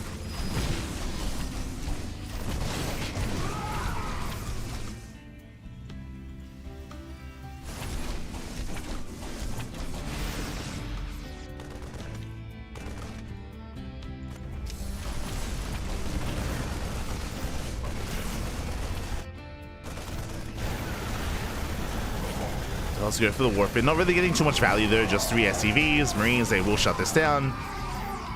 And Battlebee, for the first time in a long time, takes the supply lead. Not bad. He holds, he defends, now he can counterattack. Nightmare across the map in a bit of trouble. I mean, again, Nightmare, he's been so committed throughout this game. Late third base, late fourth base, hyper aggression out of Nightmare. Time and time again, he's been hoping to kill his opponents, and he hasn't been. And now this fourth base, it's going to go down. There's no defensive setup here. The army's out of position. Expansion does fall. Nightmare coming in with the storms. EMPs don't quite connect. But Nightmare, he's now stuck on 3 bases. And Battlebee, he has the better economy. Now getting a 4th CC himself. The 4th base is faster than that of the Protoss player, of the Protoss opponent. Moving out. And Nightmare, he needs these storms to count. As Battle Bee moves out, Zealots, they hit the mineral line. Oh my god, that's not, they're counting! Oh my god! The storms are brutal. Widow Mines go down, Zealots, they bust into the mineral line as well. They do distract at least the production. Getting 6, 7, 8 SCVs.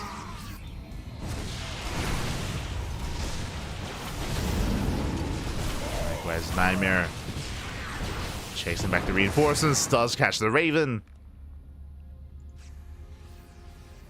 But Nightmare is still just trying to get his 4th base up and running. Both players, they back off, they lick their wounds. That's a lot of Storm. That's a lot of High Templar. Jesus, how many? 11! 11 High Templar! Nightmare, calm down!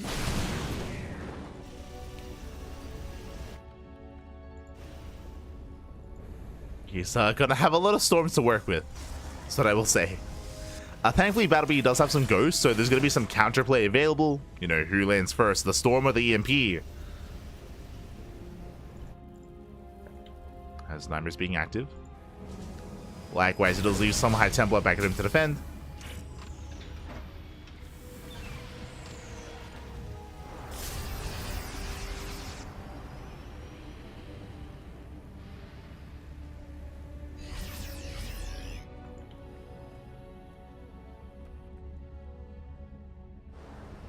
Nightmare's moving in.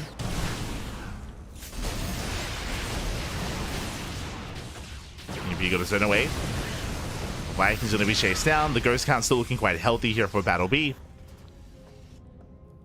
So far, it's keeping up. War Prism is with the main army for Nightmare.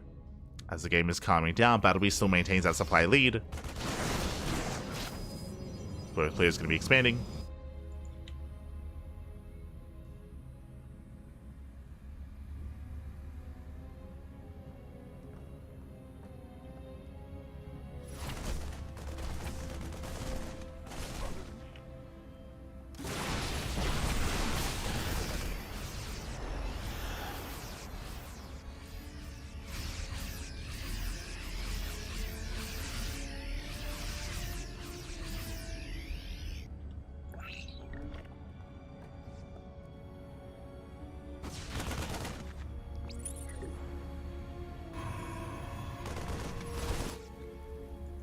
As I'll be honest, like 10 minutes ago, I didn't think we would get to this point. We're maxing out.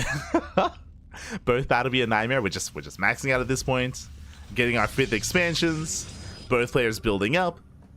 When it comes to the main army compositions here, I do feel like we're lacking a little bit when it comes to the Viking count. 6, okay, soon to be 8 Vikings here from Battle Bee. So he's building up his Vikings to help deal with the Colossi. There aren't that many though, only 2 Colossi here for Nightmare. He's just really very storm heavy. Very storm heavy. Speaking of, takes out a High Templar. There's 10 left. Still 10 to go. Let's go. Of course, there is potential for an EMP to connect and the Vikings to shut down the War Prism. True. Speaking of, Storm's going to be going off. Prism goes down. Ooh, the Storms are brutal. They shut down most of the bio, at least half of it. Another Storm zones away. Battle Bee has to respect at the same time, does go for a split push, denies the 5th. Who else is going to be shut down, but the Storms are brutal. Battle Bee does stand in the mud for a little bit too long. Another Storm connects. Oh my god! The value! He stands in the Storms. Stop it. As once again, the Storms that defend towards the north as well. Nightmare just completely shutting Battle Bee down. Battle Bee plummeting in supply. He was maxed, not anymore. And now that does trigger a counterattack. And Nightmare, he still has 6 more High Templar. Still has Storms remaining. Nightmare is pushing in. Oh, nice EMP. Does connect. Does connect well. But there's still Storms left over. And Storms, they cover the plyo. And Nightmare, he breaks through. More Storms coming in. Oh my god, he still has more. There's still two full energy High Templar in the mix. GG gets called, and Nightmare takes game number 1. Whew. GG. GG, well played. Despite that, though, still a very close back and forth. There were definitely moments for Battleby as well. For the most part, Battleby was on the back foot, but he had some very nice engagements on his side of the map. Was able to punish the aggressive nature of Nightmare. As we were pointing out at the time, Nightmare intentionally delayed his third and he delayed his fourth base, because I don't think he really intended to expand and take a third, take a fourth, or take a fifth. Because that, he was very committed. When he wasn't killing Battleby, things were looking a little bit dire for Nightmare.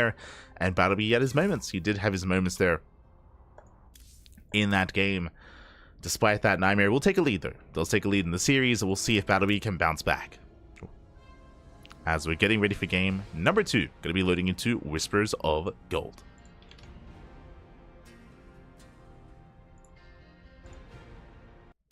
See someone asking in chat, does EMP remove mana? It does, it does. So EMP removes mana and removes shields as well. Does both. So that's why you have that kind of dynamic here, where ideally you do want to be able to catch out the High Templar ahead of time, land with those EMPs, and deny the storms. Likewise, that is also why typically you would actually be hiding High Templar in a Warp Prism, because if you EMP a Warp Prism, the EMP doesn't affect the units inside. So it's a way to protect the High Templar from EMPs by keeping them in the Warp Prism, then dropping them to be able to preserve those storms and preserve that energy. So there's that kind of like back and forth dynamic between the spellcasters. But here we go, we're getting into our next game, and spawning in the bottom right hand corner of Whispers of Gold, we have the South Korean Protoss player, the Red Protoss, representing Streamer Zone, leading the series 1-0. It is Nightmare. And spawning in the top left hand corner, we have the German Terran player, the Blue Terran, representing Berserker Esports. Having a close game 1, but down in the series, we'll see if he can bounce back and force the ace match. It is Battleby. Here we go. But likewise, you have a similar dynamic in StarCraft Evolution with Dropper Lords and Defilers, where Defilers, you ideally want to preserve the energy, avoid those EMPs, and land with those plagues, or land with those dark swarms. Similar with storm drops in StarCraft 2.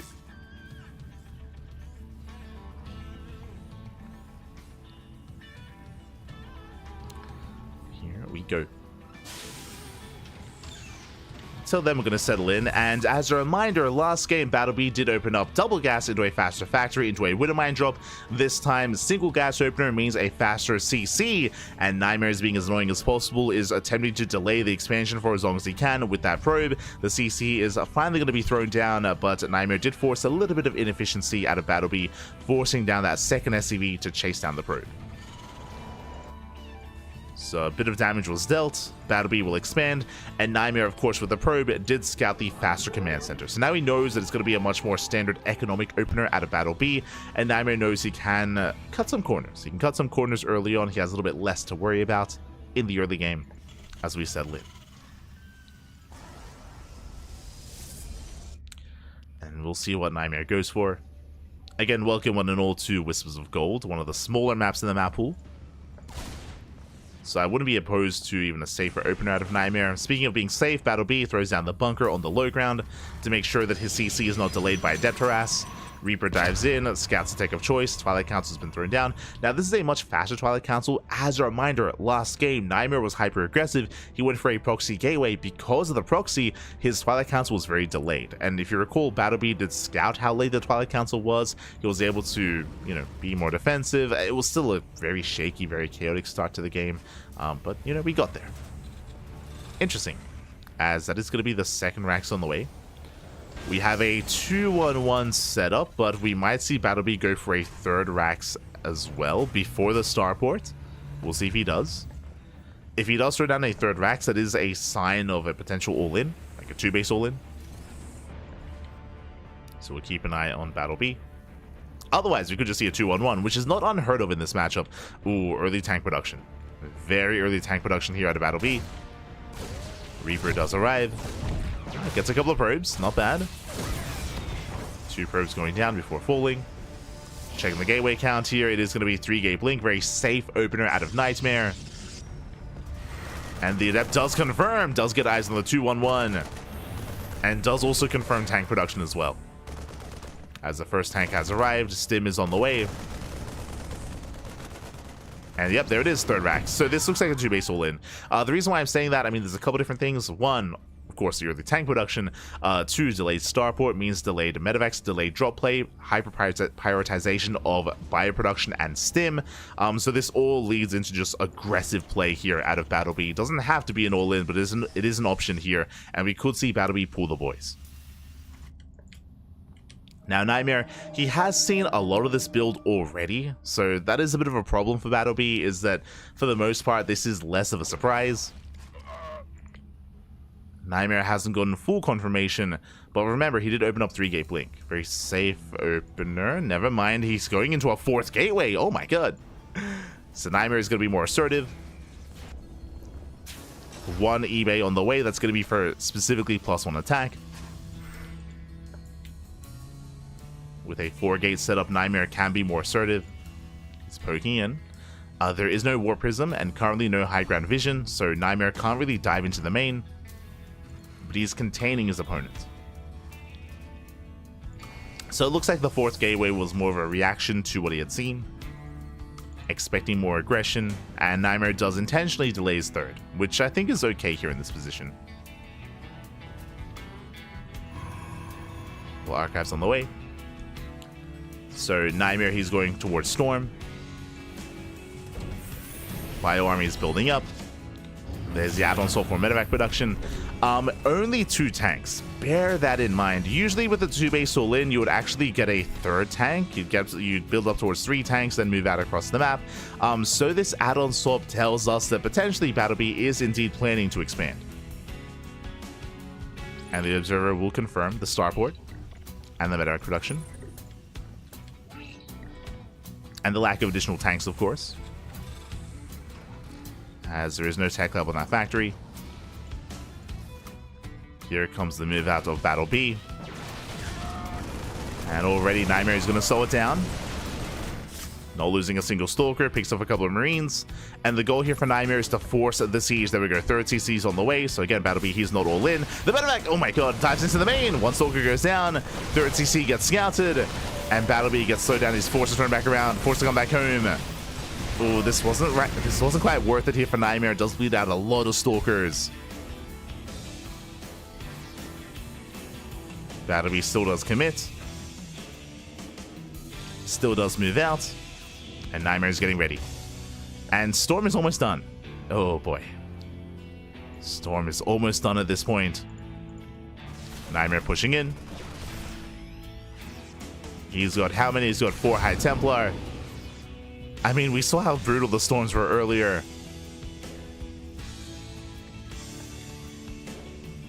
So Battle B has to respect this. But now he rotates. We have a drop towards the main. And the rest of the army does rotate towards the left. Nightmare does spot this. He's not ready in the main base though. It does react in time. Does warp in. So far, it keeps up with the army, chasing it down. The tanks are pre-sieged. So a nice bait out of Battle B. And as a reminder, throughout all of this, he's expanding. He's getting his 3rd CC, soon to be on location. Of course, Nightmare is fully aware as he sees everything with the Observer. Ghost Academy's on the way. And Nightmare, he's now going for his own counterattack. He sees the army coming back home. The Widowmine! Oh my god. Widowmine doesn't quite go off. Nightmare could threaten a storm drop into the main mineral line. Or just try to break this position. There's a minefield. Pushing into the 3rd is not going to be easy. He's going for the mineral line. Oh! There we go, storm drop here on the SCVs. They do pull away. 1 SCV goes down. But he has more storms. Oh my god. Don't come back too soon. Be careful. Again, there's still 2 storms left over. Storm on the bio. Massive connection. 1 High Templar goes down. Bit of miscontrol there out of Nightmare. Bit of miscontrol. 3 high tempo left. Main army pushing in. A's going for the tank. Decent mine connections. Storms once again on the SCVs. Oh my god, and so many SCVs going to be going down. High Templar do fall. There's the final storm, and from here Nightmare should back up, but he gets 17 workers. He does cripple the economy. Behind this, getting his own 4th. That'll be, he is now in trouble. Has gotten his own ghost though. The ghosts have arrived. Nightmare building back up. The bay is on the way. It can be quite risky relying on just purely storms, so he is working on some further splash damage. Should be for Colossus production with the second robo and the bay. Scan does not reveal the observer. The observer does survive. Main army's going to be clashing. EMP connects with the warp prism, not with the High Templar. Up. Has to be very careful though. The prism is low. Storm goes up. Feedbacks here on the ghosts. All the ghosts go down. One survives. I spoke too soon. The final ghost falls. Nice control here at a Nightmare, specifically targeting all those ghosts. Likewise, trying to catch another. Jesus, playing with fire here. That's a 1 HP Warp Prism. He's crazy. Calm down. 1 HP. I wouldn't even be opposed to Nightmare just building another Warp Prism just in preparation for losing this one. But for now, living life on the edge, catching out the drop, takes down the medevac.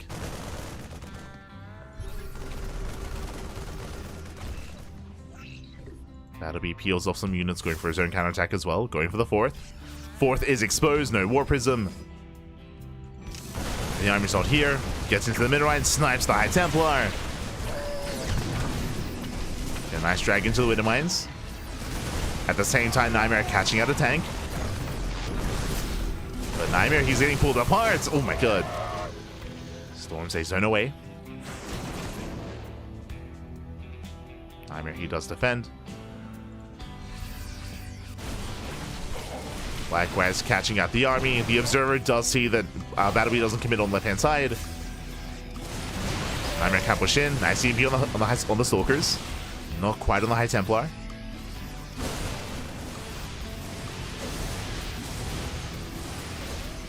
Still a very tense moment. We embrace the glory of battle. Kassal, you have all. Nightmare trying to catch out the main army. We graze the army with a storm.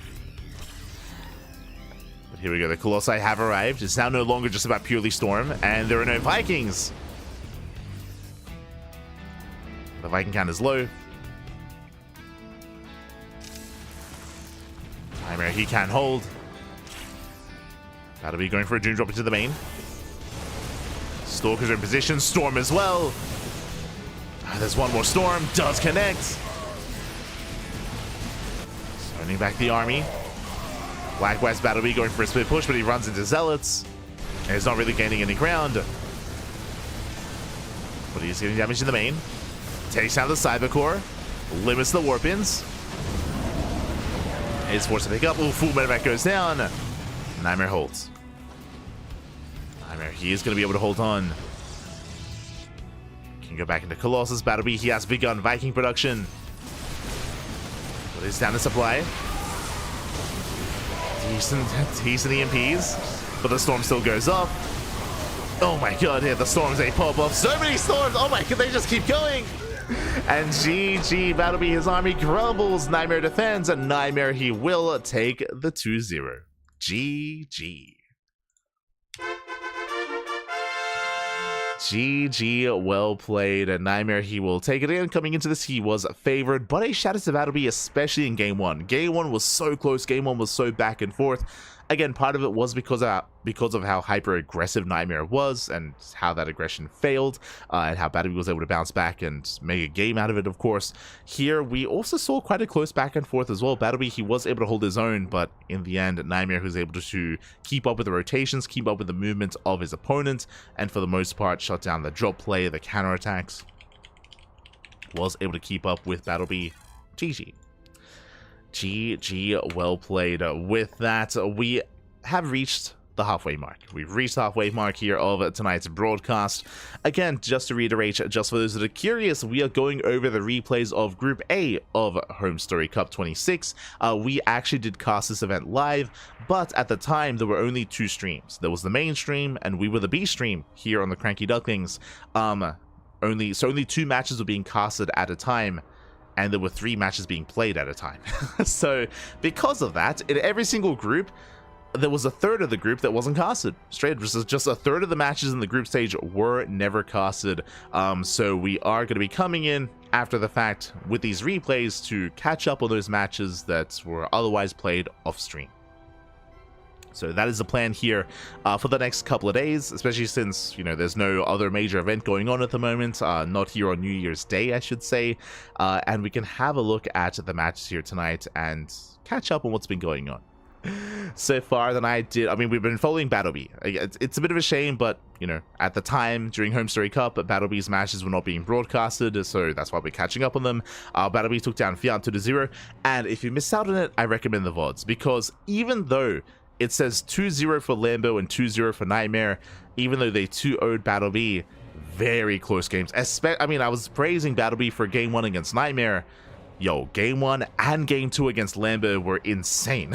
They were crazy. Basically went down to base rates, went down to a 1 base economy versus 1 base economy.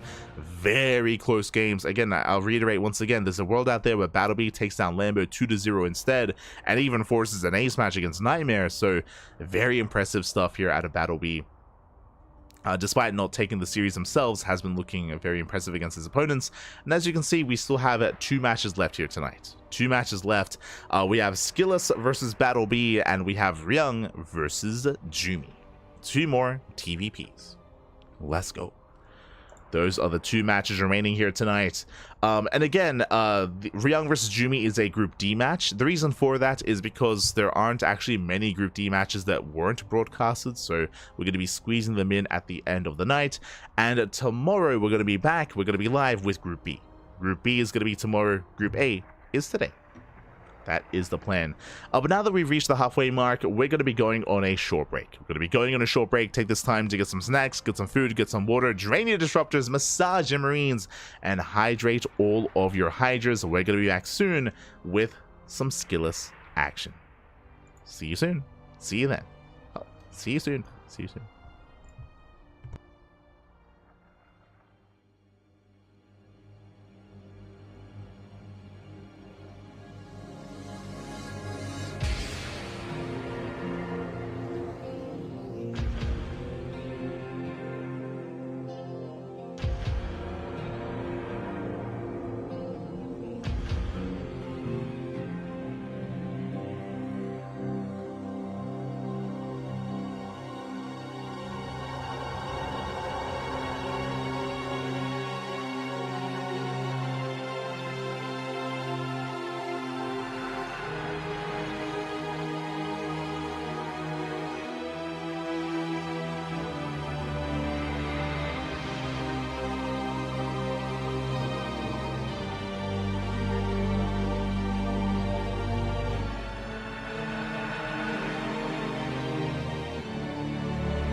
And welcome back, everyone. Welcome back to the remainder of HomeStory Cup 26, the Warping Wisdom Group A. Oh boy, we've been going through the majority here of those missing matches from the broadcast, from the live event. We've been going and following Battle B throughout his endeavors against Fiant, against Lambo, against Nightmare, and now we are following him into his final series versus SKillous. Let's go. Up next is going to be another TVP, jumping into game 1, and game 1 is going to be on Amygdala. Let us go. So we're going to be loading into that first game. Again, as a reminder, all these matches are best of 3s. I think there was that one HomeStory Cup, I want to say maybe HomeStory Cup 24, maybe 25, where the group stage was best of 2s instead. They did play around with a best of 2 format, but it was just the one time. From then, we have been embracing these best of 3s in the group stage. I've been settling in. And again, Battle B has been looking impressive here these past couple of matches, even against Nightmare, but still has did fall to the Mass Storm style of Nightmare. We'll see how this Protoss player approaches the matchup. As spawning in the top right-hand corner of Amygdala, we have the Red Terran player representing Team Liquid. It is SKillous. And spawning in the bottom left-hand corner, we have the German Terran player, the Blue Terran representing Berserker Esports. It is Battle B. Here we go. Once again, another Terran versus Protoss. Oh, the TVP is happy. And we have another after this as well. It's all good. We're here for it. And again, we have seen Battle B mix up his openers from time to time. If you remember, in Game 1 against Nightmare, he had a double gas opener. In Game 2, he had a single gas Rax Expand. Here, we'll keep an eye on Battle B to see what he does embrace. Likewise, SKillous as well. SKillous has also been a player who has been improving quite a lot over the past couple of months. For a long time, SKillous, his weakest matchup has been PvZ, but in recent months, he has been improving so much in that matchup as well. Of course, recently, SKillous did qualify for Master Coliseum through or based off of his PvZ, and even in Master Coliseum itself in the group stage did very well for himself as well against Rogue in that PvZ matchup as well. So again, SKillous, he has been improving quite a lot here, closing the gap between himself, Showtime, and MaxPax in the European region, and we'll see how Battle B compares. For now, single gas opener, so Battle B is going for the CC on the low ground. SKillous does not go for a probe scout, unlike his predecessor, unlike Nightmare, who was constantly being assertive and aggressive early on with probes, with denying the expansion and just being active across the map. That is not the case here, not the case between SKillous and Battle B. A part of it might also be the length of the map. I mean, we're loading into Amygdala, one of the longer rush distance maps in the map pool, a bit of a larger map as well. I say a bit of a larger map. It's like a hybrid in a sense. If the rocks get knocked down, then it suddenly becomes much smaller, but in the early to mid game, it can take a lot more time to move from base to base, from side to side. So with that, Battle B does open up economically. We'll be settling in.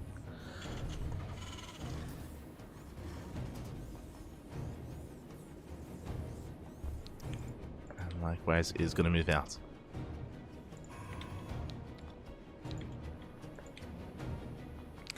Reaper moves out across the map. Is going to be denied entry into the main, as we do have a full wall up here at the cliff face, I believe. Yep. Let him in! Let him in! Battle B trying to bust into the main base. Alas, he's completely denied, and SKillous will zone the Reaper away. So far, so good. As SKillous does defend. Behind this, we have a take of choice going for the Twilight Council opener. Alas, Battle B is completely denied any kind of scanning information. And the question becomes, how many gateways for SKillous? 2-gate blink, 3-gate blink, or 4-gate blink stalker? How greedy, how defensive, how aggressive is he going to be? So now he's working towards blink. Back at home, Battle B is going to be getting to his 1-on-1, followed by a Marine Widowmine drop. Or we'll see if he does move out with the Marines. His Widowmines are on the way. And again, these Widowmines should just be for scouting information more than anything. It's not about getting damage, it's about figuring out what the Protoss is up to. Meanwhile, SKillous is going for his hallucination scouts. Gets eyes on the setup, gets eyes on the timing of the CC, spots the 1-1-1, sees the Widow Mine as well, skills he's fully aware of what's going on, and should soon be getting ready for the mine drop. Likewise, Battlebee in position to delay the third. Speaking of the third base, SKillous did open up 2 gates. So 2 gate blink into a... Oh, never mind.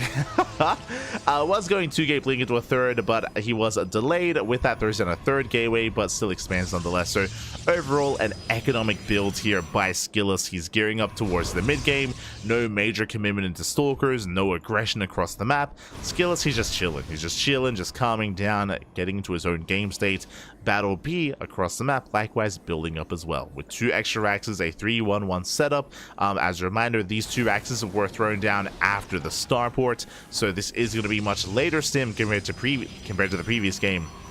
It is going to be a much more passive start here from both players.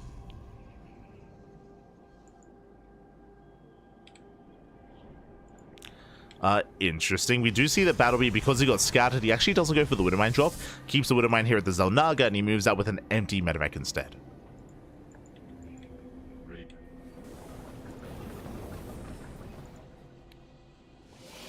Does move out with the empty medevac. Likewise, SKillous, he does push. With high ground vision, with that hallucination, he can dive into the main. Could he try and deny stim? The tank does on siege. Uh-oh. Dives in, going for the add-ons, and it looks like he does gamble a little bit here. He does go for the tech lab, but alas, he does actually switch targets, going for the tank instead. The boys are being pulled. The tank will survive. Oh, it's going to be close. It does. It does live. And the punish is real. 2 stalkers go down. The tank lives. The add-on is not denied. Does survive. And SKillous is going to be forced out. Again, this could have been so much worse. There was so much potential here, either for the tank or either for the add-ons, but lastly, upgrades will continue. And Battlebee holds. Battlebee, he does hold.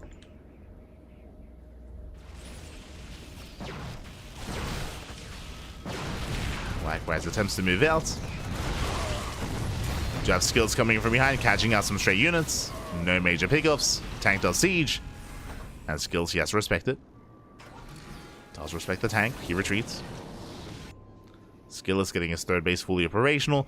Behind this, still no splash damage. SKillous is going for a very gateway heavy composition. 3 more gates on the way, so that's going to be a 6 gateway setup in total into charge and +1. No storm, no Colossus yet. As Battlebee moves out, it's going to be on SKillous to slow down the push. Does force the early siege. Tank while he's going up. SKillous, he does snipe the Marauder. Does get a Marauder. Picks up a Marine. And again, it's just so imperative here, so important that the Protoss slows down the army, picks away at the Marines, the Marauders, the Medevacs, and buys time for extra warp-ins. Meanwhile, Raven harassed into the main. Battlebee moves in. Army is going to be spotted. Once again, oh, 1 Stalker goes down. So far, SKillous, he does defend. Zelda gets on top of the tank. And the tank is going to be targeted down. At least I see. There we go. A little bit late. Tank does fall. The Bio Army does stem in. Both reinforced with SKillous, he should be able to hold on. He does hold. We'll lose 4 probes in the main. Chasing down the army. Diving on the medevac. Oh, does barely get it. Medevac goes down. That was a costly trade for SKillous, throwing away a lot of stalkers. That was 7 stalkers going down. Yeah, very rough trades for the Protoss. Did get the medevacs, but again, was it worth it? That'll be still building up. Ghost Academy gets thrown down. Third base not being taken. SKillous should be taking a 4th. But the 4th does feel a little bit late here for the Protoss. He's now on the way. That's soon to be, at least we try to. Battlebee is here to deny. He's in position. Keeping the base count even, snipes the probe. And SKillous, he's in a rough position here. Alright, just going up, catching out the Zealots. Battlebee trading trading decently well so far. Being forced back. Oh, the medevacs! He wants them! He gets 1! Gets 1, gets 2 medevacs. Not bad. SKillous punishing the move out. But last SKillous, he's still on 3 bases. Battle B has a better economy. That's something you typically don't want to see here in a TVP, so Battle B is getting ahead. Getting a 4th command center. Still no 4th base for the Protoss. SKillous that much more committed. Now he does have his splash damage of choice, going for the Colossus. Colossus production has begun. SKillous, he's trying to be active. We spoke about this previously. Amygdala is a very large map.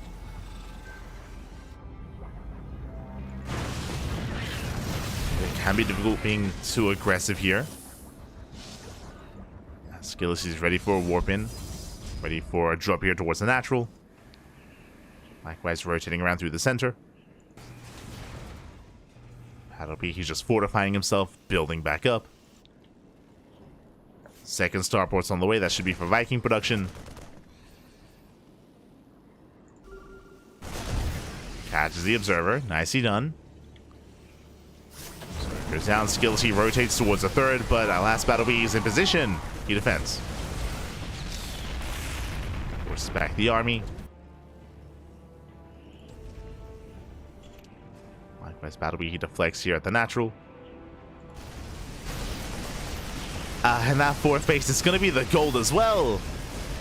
We spoke about it earlier, but alas, at HomeStory Cup, there was a lot of connection issues, unfortunately, at the venue. Feels bad, man. Did affect all the players there. And casters as well. But Battle B is getting his golds. SKillous, I wouldn't be opposed to him rushing to the gold as well. He's still trying to get his own 4th base up and running. But I do give the edge to Battle B. As the gold is getting saturated. Behind this is go 4, soon to be 6 Vikings. Battle B should be the first to max out. SKillous has potential though. Has his Colossi. Unfortunately, no Storm. No Storm, no Disruptors. The first Disruptors on the way. That'll be pushing in. Decent EMPs.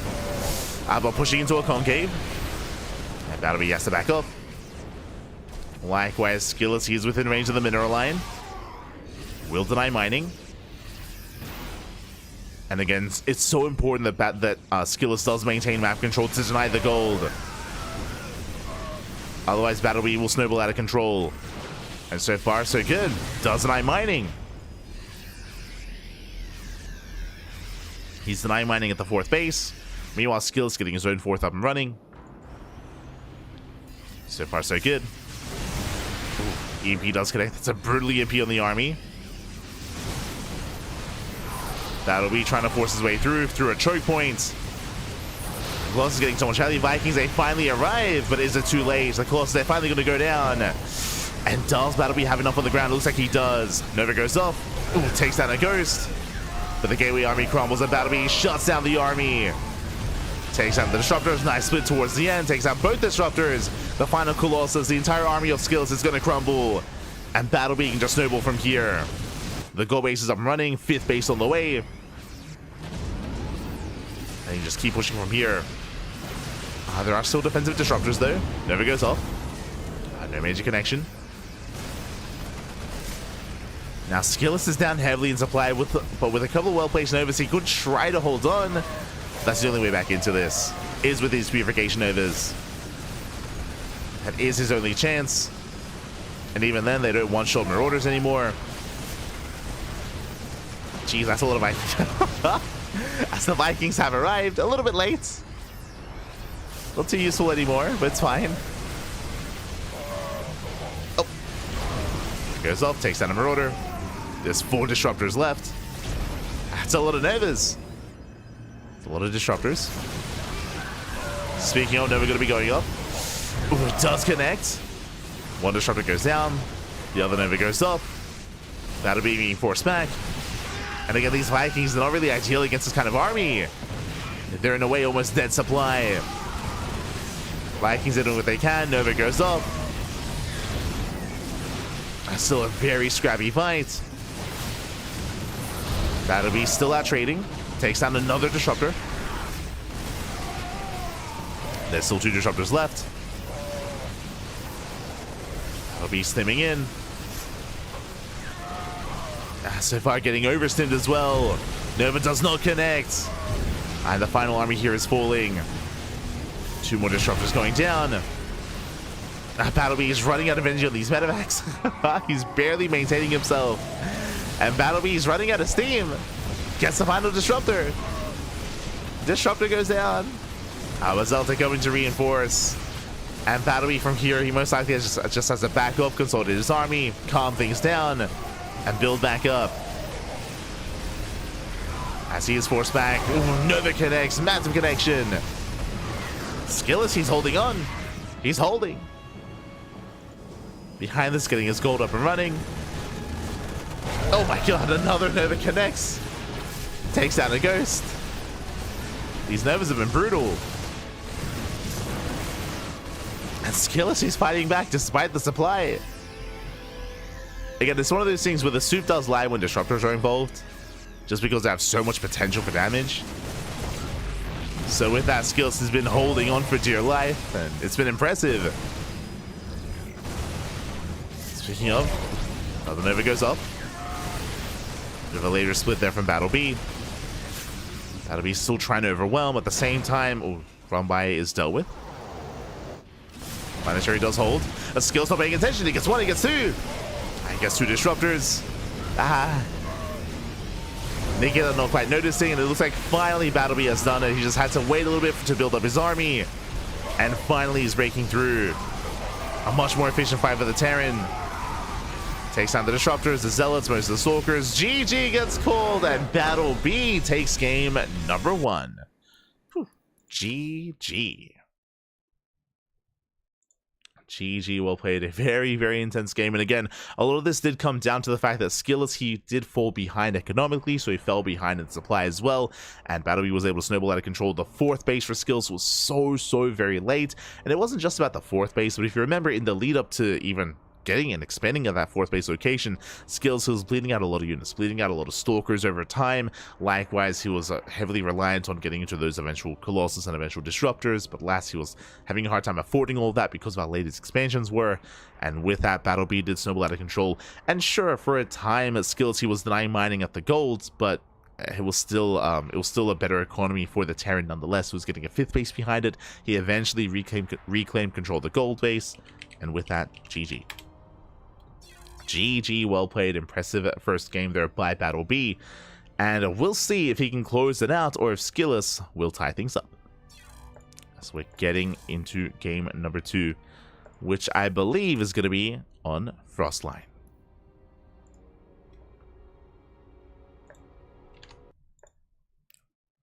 Here we go. But again, a very chaotic kind of end to the game there. As SKillous was doing everything he could to survive, to barely hold on. And he was. It was impressive. It was impressive, but here we go. We're getting into game number 2, and spawning in the bottom left-hand corner of Frostline, we have the red Protoss player representing Team Liquid down in the series. We'll see if he can bounce back and force that ace match. It is SKillous. And spawning in the top right-hand corner, we have his opponent. We have the blue Terran player. We have the blue Terran from the land of Germany representing Berserker Esports. It is Battlebee. Here we go. Just catching up with the chat. New Year's stream. We did stream last night, coming into New Year's. True. But Happy New Year's, one and all. I believe finally the Americas and Europe has caught up. We're actually getting into January 2nd here. But it's fine, it's all good. As SKillous, he does open up with a proxy. Let's go. The pylon has been thrown down, and we are setting up for the proxy gateway. So this is a live tournament. As is stated in the title of the stream, this is a replay cast. We did cast this tournament live.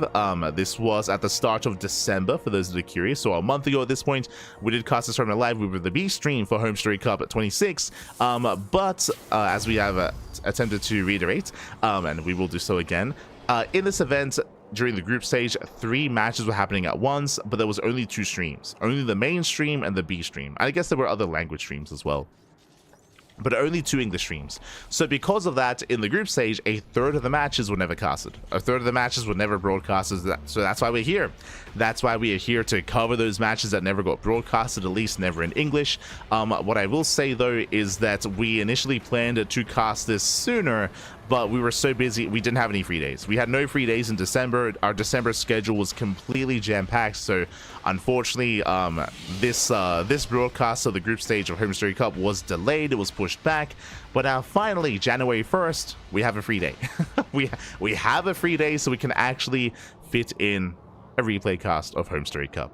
So unfortunately, again, it would have been a little bit better if we were able to get into this a little bit sooner, closer to the event itself, but we were just busy with StarCraft, just non-stop casting essentially. But here in January, we at least have this day to catch up. Like, January is still very busy for us, unfortunately. Again, we have Masters Coliseum, we have Lulu Cup as well, all of our regular events. Ooh, as the CC is going to be delayed. Nice pick up there by SKillous. It's going to be a nice pickoff. We do have reinforcements on the horizon here, but SKillous, he's hoping for a little bit more. The bunker does finish. Oh, that should not have happened. The bunker does complete, and with the help of the bunker, with that, Battlebee should be able to hold on. Yeah, the CC will complete. Ideally, with a proxy like this, SKillous, he delays the CC, he delays the bunker, and he delays even further. He denies the expansion for as long as possible while he expands back at home, but last Battlebee gets everything up and running. The CC and the bunker as well. So with that, Battlebee, he is holding. At least SKillous is denying mining. He's denying mining time here at the natural. But he was hoping to do more than that. Was hoping to do more.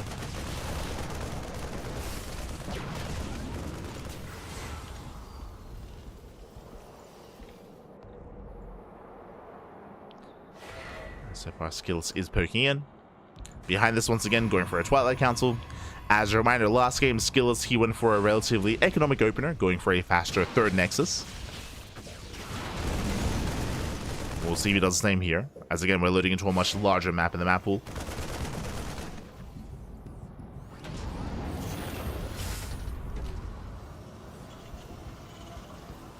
Much larger map.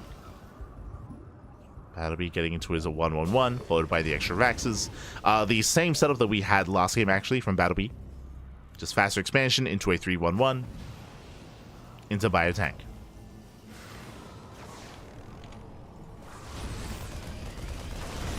So Battlebee is settling in. Likewise, SKillous throwing down his gateways. So far, 2 gate blink. I would imagine into a 3rd base. Into the mid game.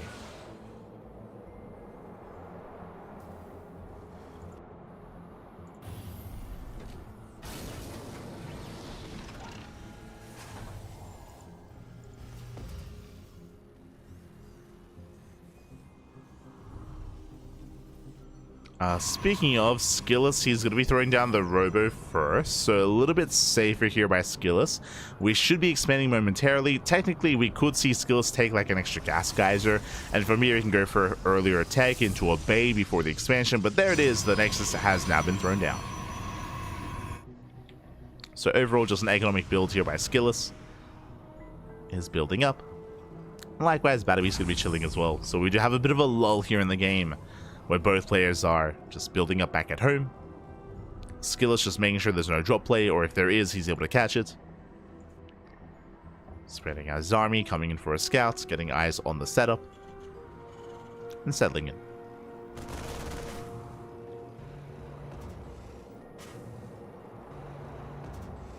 Now, once Battlebee finishes up his upgrades, I'm referring to Stim and Combat Shields, he can then move out and expand and take a 3rd. Until then, he's stuck on 2 bases. It's just the dynamic of TVP. Just contain all these 2 expansions. And then eventually he can break out. Now, if we were casting someone else, and if we had delayed the starport, then there would be an option here to go for a 2-base all-in. But for the most part, it does feel like Battleby should be expanding. As he does peel off for a double drop, gets spotted by the Adept. SKillous, he responds. Battleby has to get the hell out of here. He knows the Stalkers are coming. Does pull away.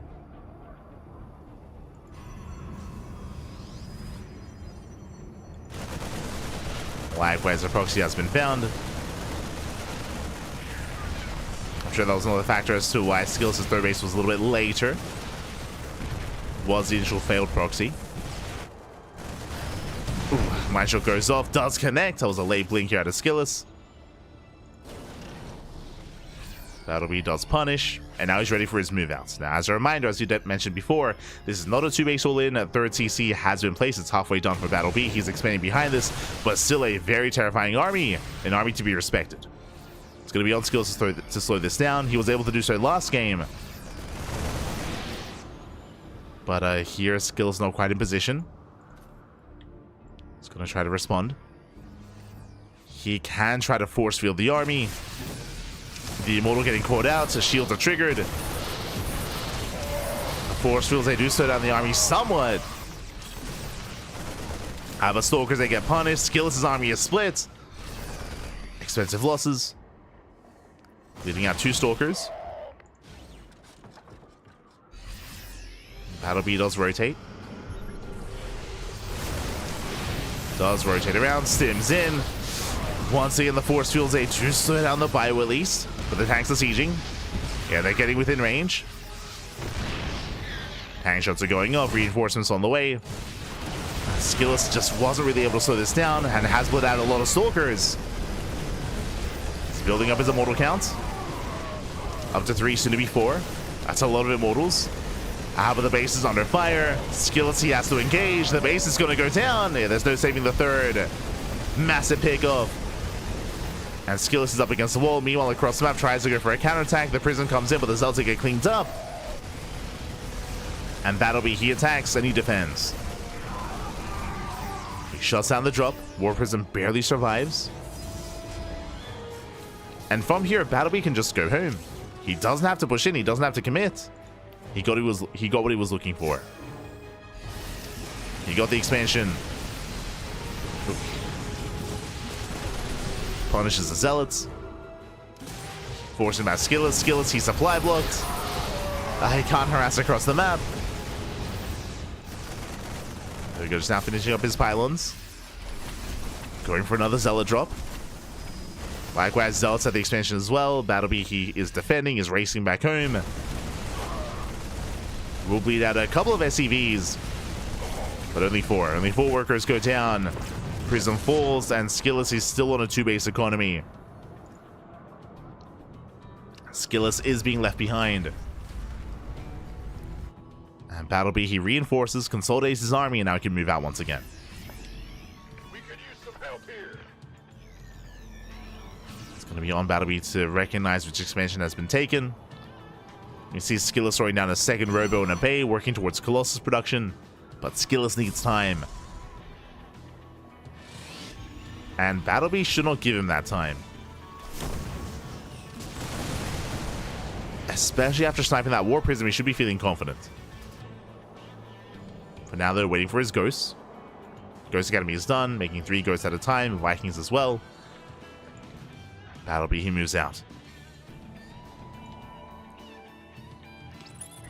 SKillous, he does spot the army. He's aware. Once again, it's on SKillous to slow this down. But he doesn't really have much to work with. The Stalkers, they're low from earlier.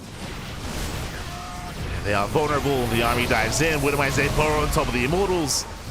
They do get away. 1 Immortal goes down. There's 3 Immortals left. Oh my god. The attempted Mind Drop. He's crazy. Mine's just going to be going on the Zealots, forcing him with a friendly fire.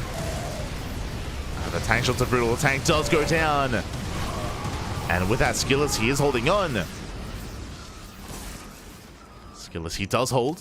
I assumed he was working towards Colossus, but Disruptors have arrived.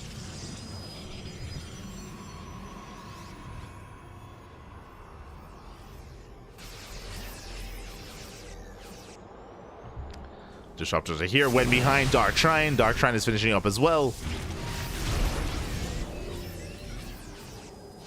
As Battlebee, he does go for the dive, going straight for the Disruptors. The Nevers! Oh my god. They do connect. Ghost is going to be going down. Yeah, another Ghost falls. But despite that, Battlebee still has an overwhelming army. Takes down the Zealots, getting on top of the production. And the robots are exposed. He's going to get one. Down one robo. Overzones away. There's a DT in the mix as well. No scans.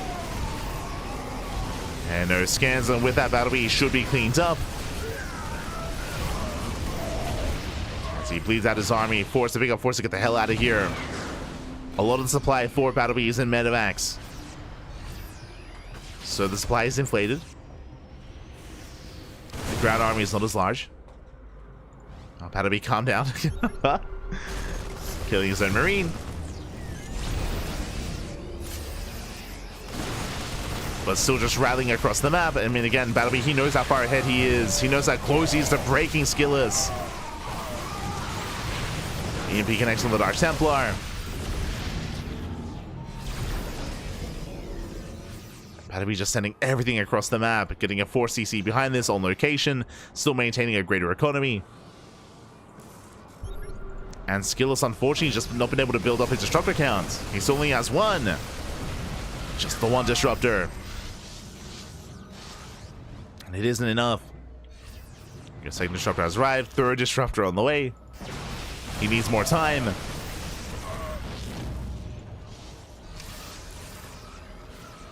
And again, Battlebee, he just had to warm up. I mean, we were praising Battlebee earlier against Nightmare and against Lambo. How Battlebee, he came so close to bringing both of them down. And now he's warmed up. Now he's here against SKillous, ahead in the series, and close to taking the 2-0.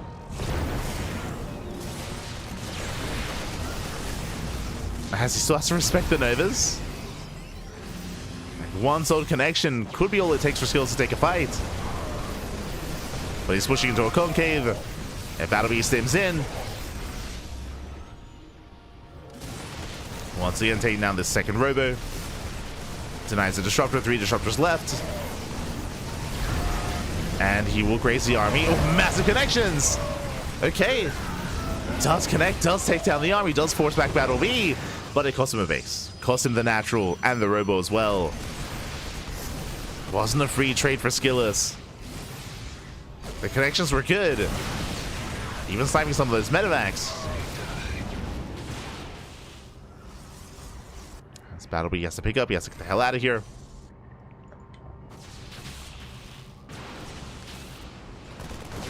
Does end up losing most of his army. But he has reinforcements. He has a second wave moving out. And as SKillous is out here out of position, this southern expansion is exposed.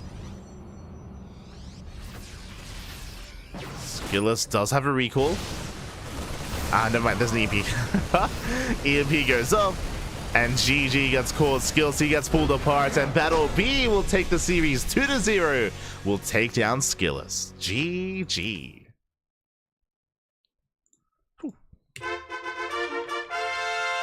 GG, well played, Battlebee. He will take it again. Battlebee, he was looking quite impressive here in today's broadcast in the group stage.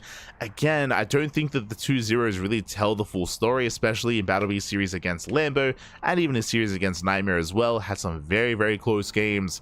Definitely a world out there where Battlebee could have had a stronger scoreline here in Group A, and in the end does take down SKillous. GG well played. Very impressive performance here against SKillous. He is a top 3 Protoss player in Europe. When we think of the European Protosses, we think of MaxPack, Showtime, and SKillous. So for Battlebee to bring one of them down is a very impressive result here. And yeah, I'm glad that we were able to catch up on these matches, just because, again, they weren't broadcasted, and Battlebee was looking quite impressive. Looking very impressive here at HomeStory Cup. Wasn't a strong enough scoreline to make it out of the group. For those that are curious, the groups are quite large and only top 2. It's very cutthroat. Only top 2 players in the group make it into the playoffs. So it's just a really unforgiving format, considering there are 6 players in each group. So it's wild. it's crazy that that's the case. That only 2 can make it out. But regardless, GG well played. With that, Battlebee takes down SKillous, and we are now getting ready for the final series of the night. We have one matchup left, and that is going to be another TVP. It's going to be a best of 3 between Ryung and Jumi. Oh boy. No longer 4. No longer 4. Just Jumi.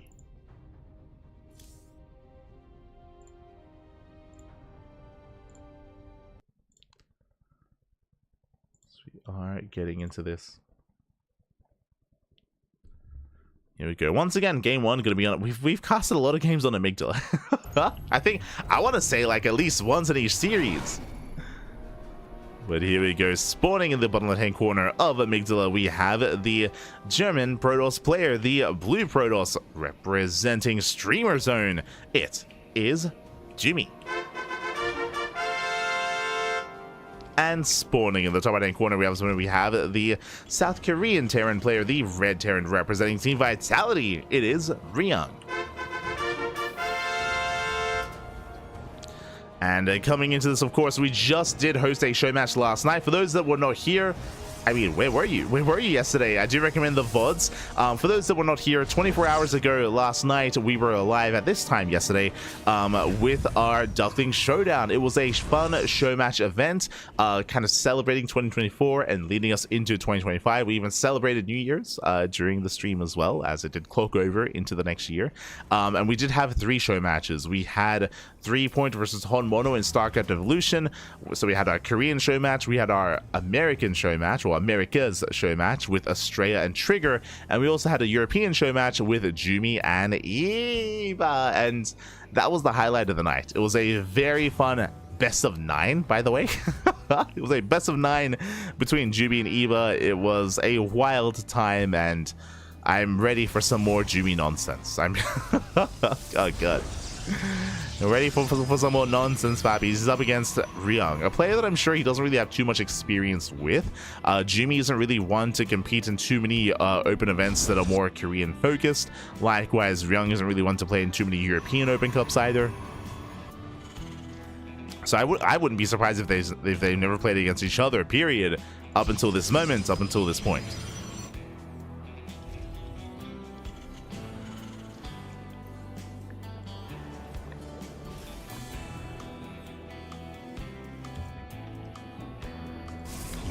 Go.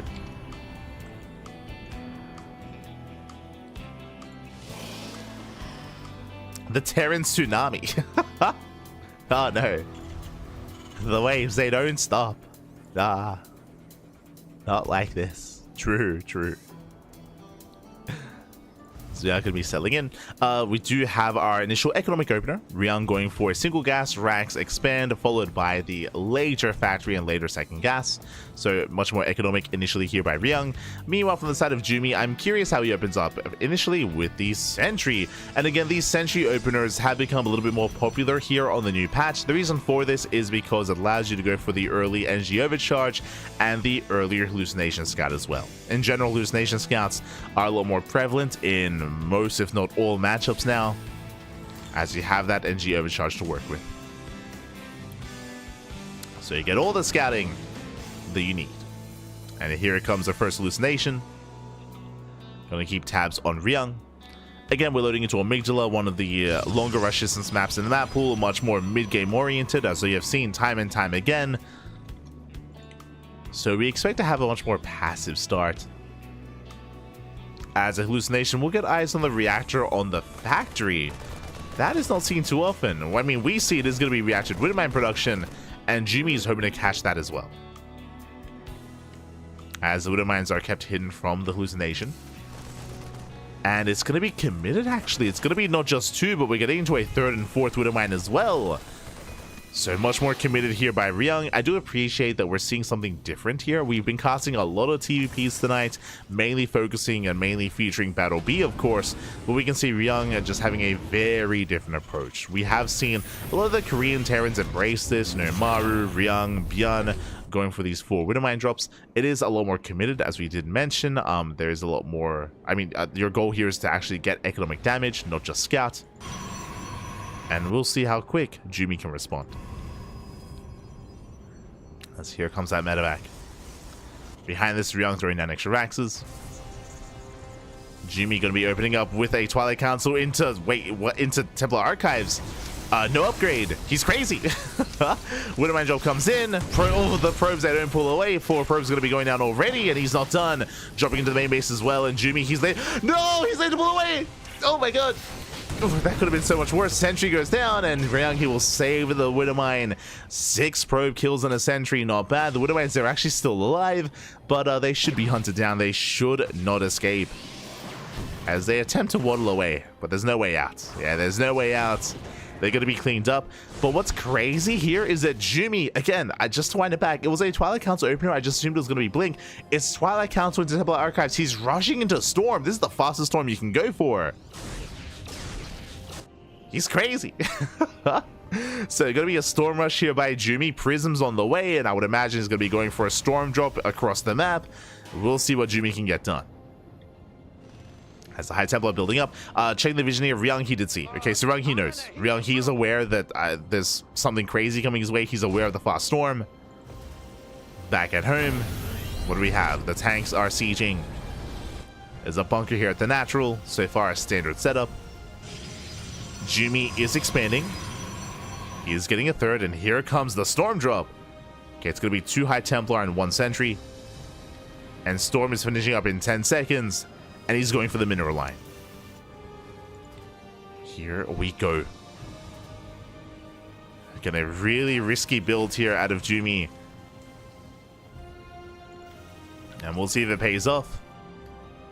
Again, Ryung, he is somewhat aware of what's going on. He saw the production at least. He saw the buildings. But this is not often a build that you encounter, period. Welcome to Europa. The clowns are here. Jimmy is here, I should say. I'm here for it. Always, always. Likewise, Ryung going for his own Raven Harass here into the natural.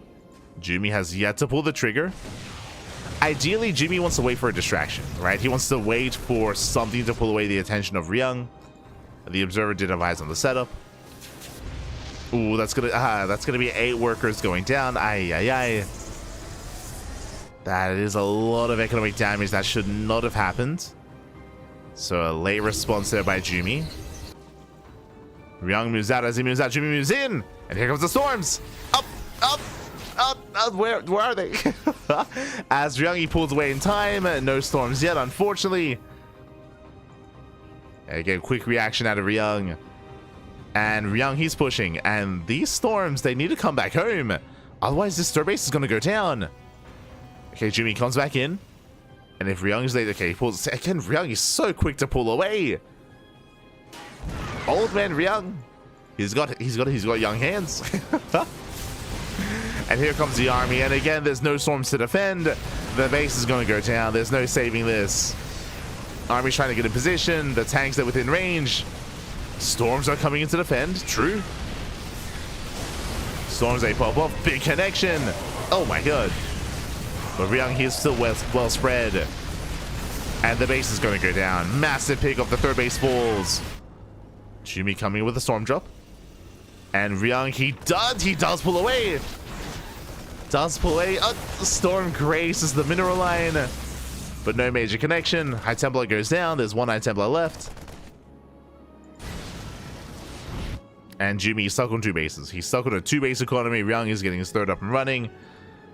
The drop into the main is denied.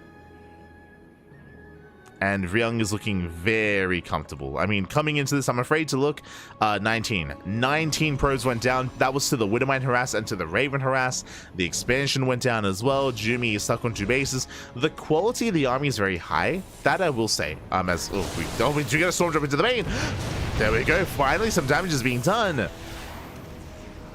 5 SCVs. But the Prism will hunt this down. Ryung, he pulls away. He can even just pull the boys to fight this if he wanted to. Storm does connect. But that's 2 High Templar falling. Brutal pickoffs. And now Ryung can focus on this push. But what I was going to say here is that, again, there's a little High Templar and Immortals, that is true, but there's no buffer, right? Because there's no third base, because there's no economy, we need a gateway army to support this army here of Jumi, and he just doesn't have it. And Ryung, he has rotated, he has arrived, he's getting on top of the would-be third. This time the probes are being locked down. Have to get the hell out of here. And there's no saving this expansion. Oh my god, the tank shots are brutal. My shot onto the High Templar. 15 probes going down. And Jumi's just being starved out. He's just being starved out at this point. He's been attempting to expand, but time and time again, he's being denied. From here, Ryung can just get a fourth. Can just throw down a fourth CC.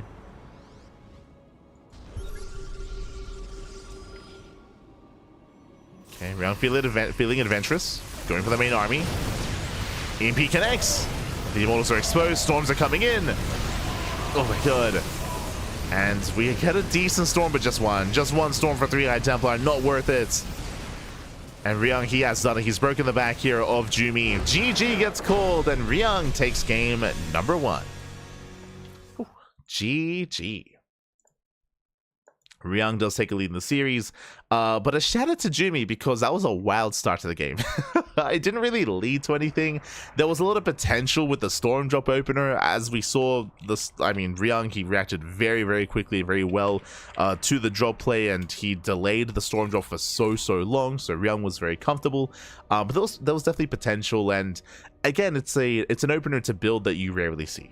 Yeah, for good reason. As you can see here, if the opponent is good enough, I mean, they're able to react in time, and they're able to deny any kind of damage from the Storm Drop, and they can punish you. Because, like, the problem here is that because you rush into Storm, that means you don't have Blink, that means you don't have Charge, that means you have the rest of your tech delayed, and you're vulnerable across the map. So there's a reason why we don't see this too often, but I appreciate that we saw it nonetheless. Always a lot of fun seeing something different. As with that, that leads us into game number 2. Game number 2 going to be on Ultra Love. Let's go.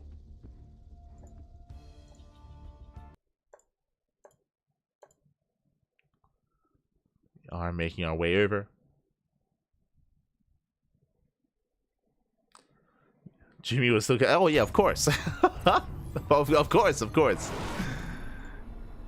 Jumi, he's an amazing player, Pap. He's amazing. But he's up against the Tuna.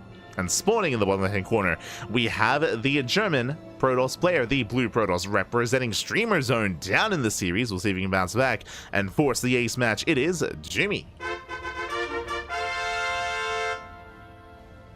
And spawning in the top right-hand corner, we have the South Korean Terran player, the Red Terran, representing Team Vitality. It's the Tuna himself. It is Ryung. We go.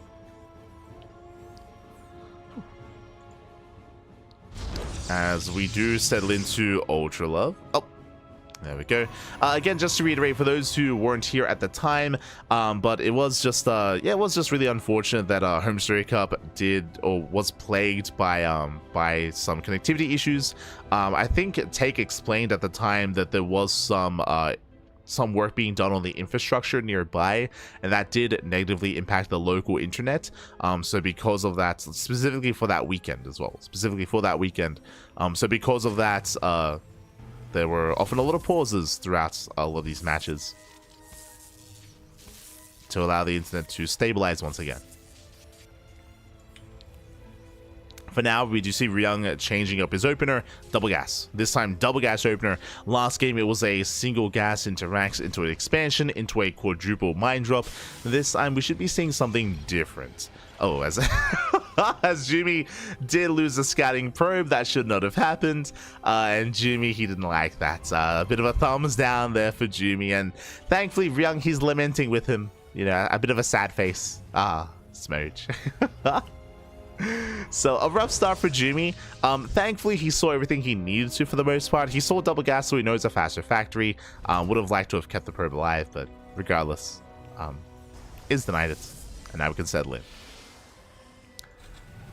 We can settle in. You see Ryung scouting for proxies. He checks his linear third. Make sure there's no hidden gateway. And my eyes, I feel like they need to be on Jumi here, because if you remember last game, I didn't even notice the earlier Temple Archives. I just assumed he was going to go for a standard opener. And speaking of, there it is, Twilight Council has been placed, but based on last game, this should be Blink, but it could be something crazy like another rush into Storm. So my eyes are on Jumi. Talking about the crazy follow-ups, technically another opener this could be is Twilight Council into a Dark Shrine. True, could be a DT-based opener. Could be a charge-based opener into a 2-base all-in. There are technically other builds out there that do kind of branch off out of a Twilight Council opener. We often don't bring them up because they're very rare. Like, you rarely see them, but after game 1, I guess we should bring them up. Aye, aye, aye. Reaper does dip in. Oh, here we get the dodge. The spray gets thrown down and probe does fall. And we are going to be walling up that Reaper cliff. Behind this, Ryung going to be holding this up with a 1-1-1 setup. Is expanding on the high ground, very safe expansion location out of Ryung. It does mean that his natural is going to be delayed, but it at least is going to be undisturbed. As he's now floating over. Now float over, following this up with the Widowmine drop. This time only 2 Widowmines, not 4, so a much lighter commitment into Widowmines, into a faster add-on, into faster, I would imagine, tank production.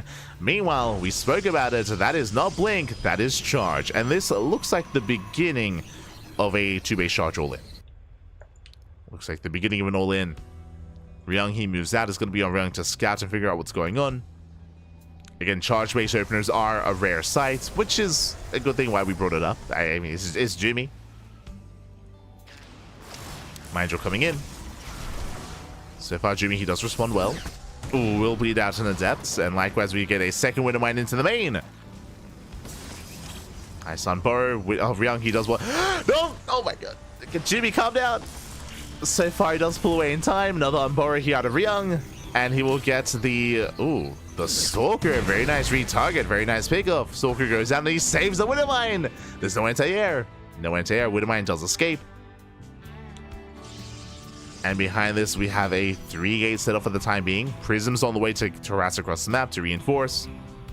I would imagine we should be seeing extra gateways. And here comes Jumi. Here comes Charge.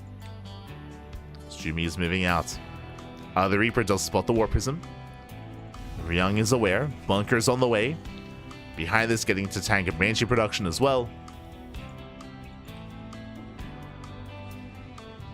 We can see Jumi following this up with a Forge and a Temple Archives, taking up, not going for an all-in. Taking up towards Storm, once again. This time much later.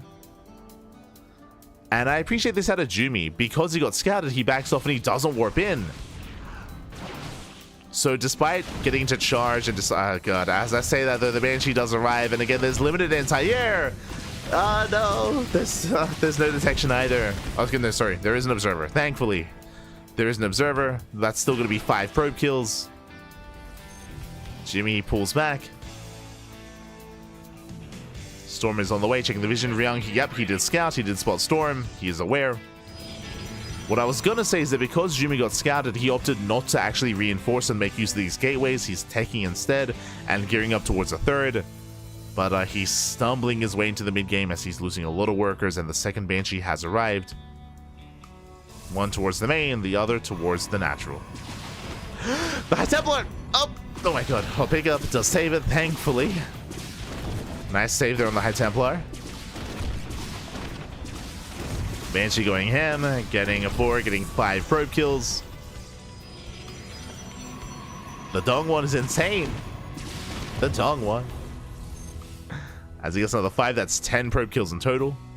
The Banshees are still alive.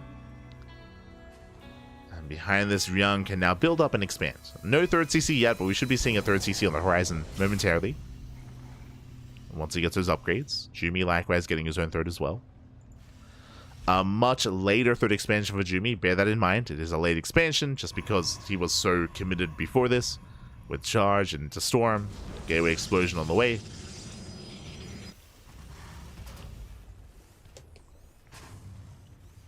Storm is done, and we've been here before. Once again, Jumi set up for a Storm drop.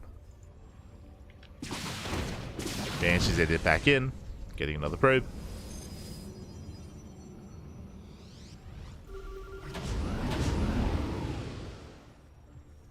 Oh, as the scan does miss the observer.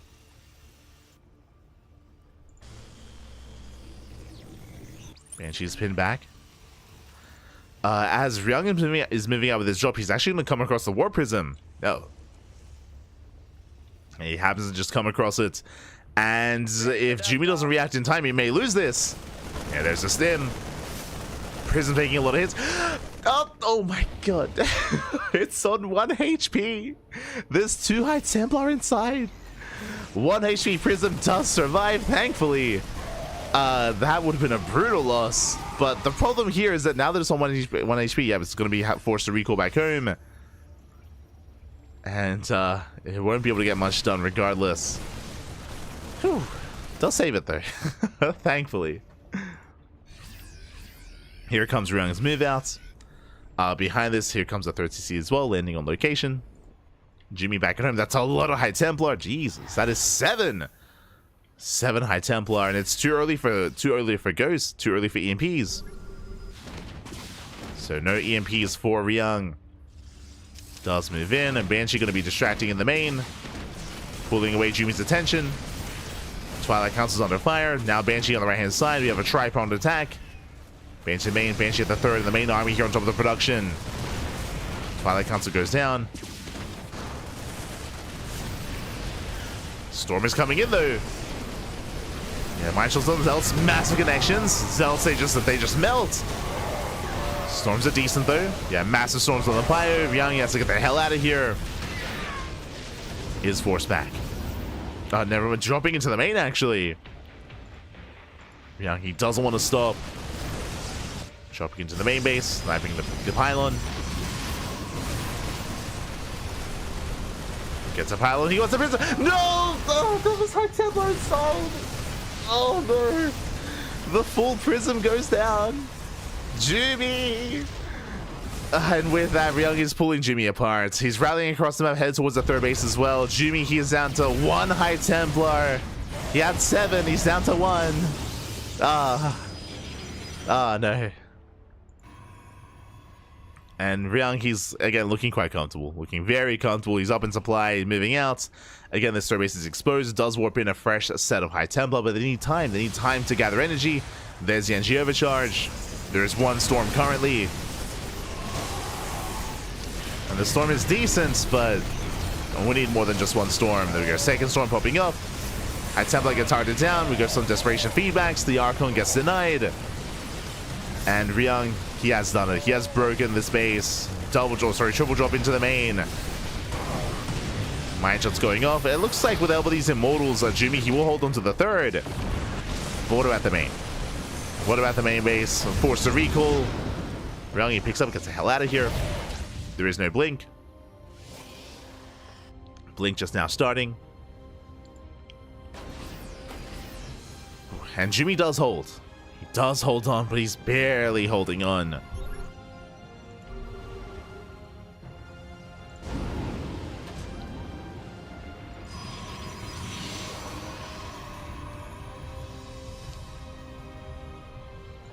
Is barely holding.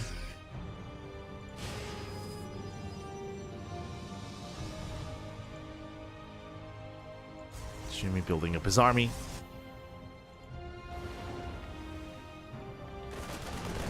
Now the drop play continues. Busting into the main. Cleans up the Zealots, trading with the army. And really this is just a distraction, because here comes the main force of Ryung. Now with EMPs. Speaking of brutal EMPs, they connect, they shut down the High Templar. Not a single storm. Not a single storm remaining. The EMPs were brutal. And from here, Ryung can finally snowball out of control. Does some reinforcing High Templar. We come to reinforce, drop into the main, gets a mineral line, probes are going down. At the same time, Zealot run by here across the map. Jimmy getting some damage done. Trying to camp the production, but there's just not enough. Not enough Zealots. GG gets called as Ryung does overwhelm, and Ryung will take the series 2-0. GG. GG, well played, Ryung. He will claim the series, but a shout out to Jumi because that was a very unique TVP. Again, a dynamic you don't see too often. Jumi, both in game 1 and in game 2, despite going for a Twilight Council opener, he never opened Blink. In game 1, he rushed into Storm. Here in game 2, he rushed into Charge. Again, I'm pretty sure in game 2, here Jumi on Ultra Love did want to try to be more aggressive and go into a charge base all-in, but because he got scouted, he decided to deviate. He did skip warp-ins and he went into a charge follow-up instead, tried to get into the mid-game, but alas, Ryung was just all over him with his drop play, with his harassment, with the Banshees as well. He was just all over the place all at once, and alas, Jumi could not keep up. Again, did just have a really awkward start to both games, I should say, as the Storm drop was heavily delayed in game 1, and the initial charge timing never really factored into game number 2. So some rough openers there by Jumi. But regardless, some fun builds. Fun builds nonetheless. GG, well played. Ryung does take the series, and with that, that was our final series of the night. Well, as we switch our scenes over and catch up on all of our matches here, we have wrapped up with Group A. With Group A, again, we were following Battle B. Again, it was a bit of a shame that I don't think a single Battle B match was actually casted on the mainstream at the time for HomeStory Cup 26, so we're able to catch up, and again, I was very impressed. I don't think the scoreline really does justice to how well Battle B was performing. If you missed out on the VODs, I recommend tuning in to Battle B versus Lambo and Battle B versus Nightmare. There is a world where Battle B wins every single series. Like, he had some very clutch games and very intense back and forth between himself and Lambo and himself and Nightmare, so I do recommend the VODs. Very fun matches, and again, shout out to Battle B for taking down Fiant and SKillous. I was very impressed with Battle B's play, and I do look forward to seeing more of Battle B in the coming year, coming into 2025. Likewise, we did end the night with a bit of a treat with a match from Group D, which is why it says at the top Group A/Group D, with Ryung and Jumi. Again, Jumi having a bit of flair in his games, but alas, Ryung was a little bit too solid. Very impressive play there out of Ryung to knock Jumi down. And with that, GG, well played. We have wrapped up our 5 best of 3s for the night. GG. Now, when it comes to tomorrow's matches, we are going to be jumping into Group B and the remainder of Group D as well, as we do switch our scenes over. There it is. These are tomorrow's matches. We're going to be featuring Group B, featuring Maru, Moja, Geralt, Showtime, Spirit, Kelzer, Serral, and Jumi. Plenty of matches ahead of us here tomorrow, plenty to catch up on. This is a lot more diverse. Moja was getting a little bit more love by the mainstream and by us as well, but we do still have some matches to catch up on. So again, Maru versus Moja, Showtime versus Geralt, Showtime versus Moja, Spirit versus Kelzer, and Serral versus Jumi. We have some mirror matchups. We do have some mirror matchups there, some TVTs, some PvPs, and a little bit of TVP and ZVP mixed in as well. So a nice amount of diversity here for tomorrow's matches, and again, we should be covering that tomorrow in the morning. This is going to be in 12 hours. There you go. In 12 hours time, we're going to be live on this channel with these 5 matches. There we go. And then Group C. So today we covered all of Group A, all the remaining matches in Group A. Tomorrow is going to be Group B. Group C is going to be next week, I believe. Next week or the week after. We'll get around to it. We'll get around to it, but I believe next week should be HomeStory Cup Group C. So again, we're going to be wrapping up with all of the remaining matches from HomeStory Cup. Also, tomorrow in 24 hours time, we're going to be live on this channel, exactly 24 hours from now actually, with the Lil Luke Cup European and American qualifiers. There were the Asia qualifiers that we missed out on. Actually, I'm curious about that. I want to tune in myself. Hold on. Let's have a look together here, because we missed out on it. Unfortunately, we were otherwise preoccupied. We were busy, so we weren't able to cast it live ourselves. But we will be there for the European and the Americas qualifiers instead. Hold on.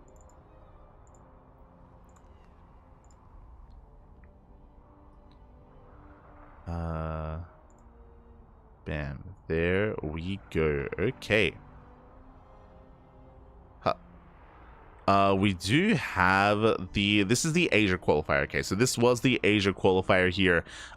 We actually had Shin qualified over Creator, Shin qualified over Solar, so actually pretty big results. Shin takes down Creator 2-1, Shin takes down Solar 2-1, and Shin did qualify for Lulu Cup. Scrolling down, we had our Terran player Gumiho. He's the HomeStory Cup champion. So Gumiho takes down Lemon, Firefly. These matches did go to the ace match. Interesting, by the way. And Gumiho takes down Byun to qualify for the Lulu Cup. And then we had a final series between Solar and Byun. Solar makes it, so we have Solar, Gumiho, and Shin qualifying for Lulu Cup. For those that are curious, if you're wondering what is Lulu Cup, what's going on, there's another big major event that's occurring this month. That's why I mentioned earlier that January is just really busy, like really busy for us here in January. Because we have all of our regular weekly tournaments, plus Masters Coliseum, plus Lulu Cup as well. So Lulu Cup is also a big event that's happening this month. There's qualifiers for every region. As I mentioned a couple of days ago, this was the Asia qualifier, so we had Shin, Gumiho, and Solar making it through. And tomorrow, again in 24 hours, we have the European and the Americas qualifier. So kind of like a foreign qualifier. And then there's a global qualifier over the weekend. So there's 2 qualifiers left for that main event. I do look forward to it. Do we have any invites? I'm sure we do. Do we? Do we have invites? Okay. Okay, quickly checking here. Bam, there it is. We do have some invited players. Oh.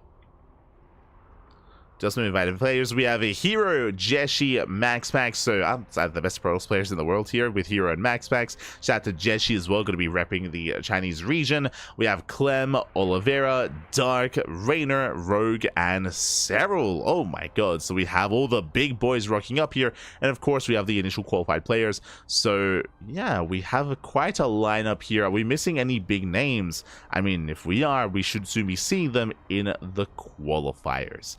I would say the big name that we're missing amongst the foreign players is probably Showtime. Right, like when we think of the best players in Europe, we think of Clem for Terran, we think of Rainer and Cell for Zerg, and we think of MaxPax and Showtime for Protoss. So I look forward to seeing Showtime to see if he can make it through and represent the Protoss race and the European region as well. Outside of that, best of luck to everyone else getting involved as well. We'll see if SKillous can make it through. SKillous has also been looking good as of late. There's a reason why SKillous did qualify for Master Coliseum, so he's going to be another major factor as well. When it comes to the rest of the region, Maru, I believe, did not play in the qualifier. If he is notified, then we could see Maru in the global qualifier. True, we could see Maru there. We could see some of these other big Korean names as well, like, of course, Classic, for example. Zaun, Rogue got invited. That's an interesting invite, inviting Rogue. Like, I feel, I guess it's based off of the performances in Lulu Cup previously, so that makes sense. Rogue did do well there. So yeah, we do have a lot of invites coming into this, and it's going to be another big major event in January. So it's a lot of StarCraft. This is a $7,000 prize pool. Jesus, oh my god, $7,000. But again, we're going to be casting. We're going to be casting it here on the CranKy Ducklings. So that'll be here in 24 hours. The European/Americas qualifier. All right, when it comes to the Americas region, yo, Trigger and Estrella, true, would be nice to see some NA representation there with those 2 players as well. Not wrong, not wrong.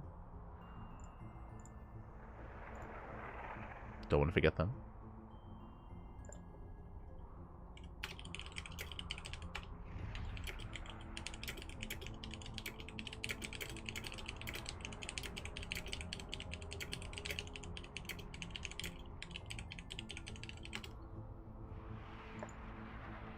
It's catching up. Also think about Gabe. I mean, sure, if we think about Gabe, then we bring in like Spirits as well, right? Like your Marine Spirit. All the others, Lambo, a laser, sure, true. But with that, GG, well played. With that, we are going to be wrapping up for the day, and we'll be back tomorrow with the remainder of the, or with Group B. We're going to be back tomorrow with Group B in 12 hours, and again in 24 hours we're going to be live with the Lulu Cup qualifiers. So look forward to that. Otherwise, Happy New Year, everyone. Thank you so much for tuning in. I hope you all enjoyed yourselves. If you want to follow us here on the CranKy Ducklings, again, we cast on a daily basis, and again, we're going to be very busy here in January. Going to be casting 2 times a day, almost every single day. A lot of content, a lot of StarCraft to come here in January. February, at least currently, before any major announcements, February does look a little bit lighter for us, which I'm not complaining. I would like, to ease my way into 2025, and February is looking a little bit leaner when it comes to content, but January is stacked. It's stacked full of content, full of StarCraft, so make sure you tune in, make sure you follow us if you're interested. Also, if you want to support us, you can do so via Patreon. Our Patreon is designed to fund all of our tournaments. What I will emphasize once again, though, what I will bring up is that our regular events are on hiatus for January. I did just mention January is very, very stacked for us. It's very busy. And we also wanted to take some time off. So here in January, there's no Sparkling Tuna Cup, there's no Tenacious Turtle Tussle, no Sea Duckling Open or Master Swan Open either. That is all going to be pushed to February. Initially, it was so we could, have a bit of a holiday or a vacation, or just, have some less casting going on. And then all the tournaments got announced anyway. So, we're still casting 2 times a day every day. But yeah, running those events alongside would be like 3 casts a day. It'd be too much. It'd be far too much. So, those tournaments are going to be on hiatus. They're going to be coming back in February. Just as a heads up. As a heads up. And again, if you want to help support those tournaments, you can do so via Patreon. Oh.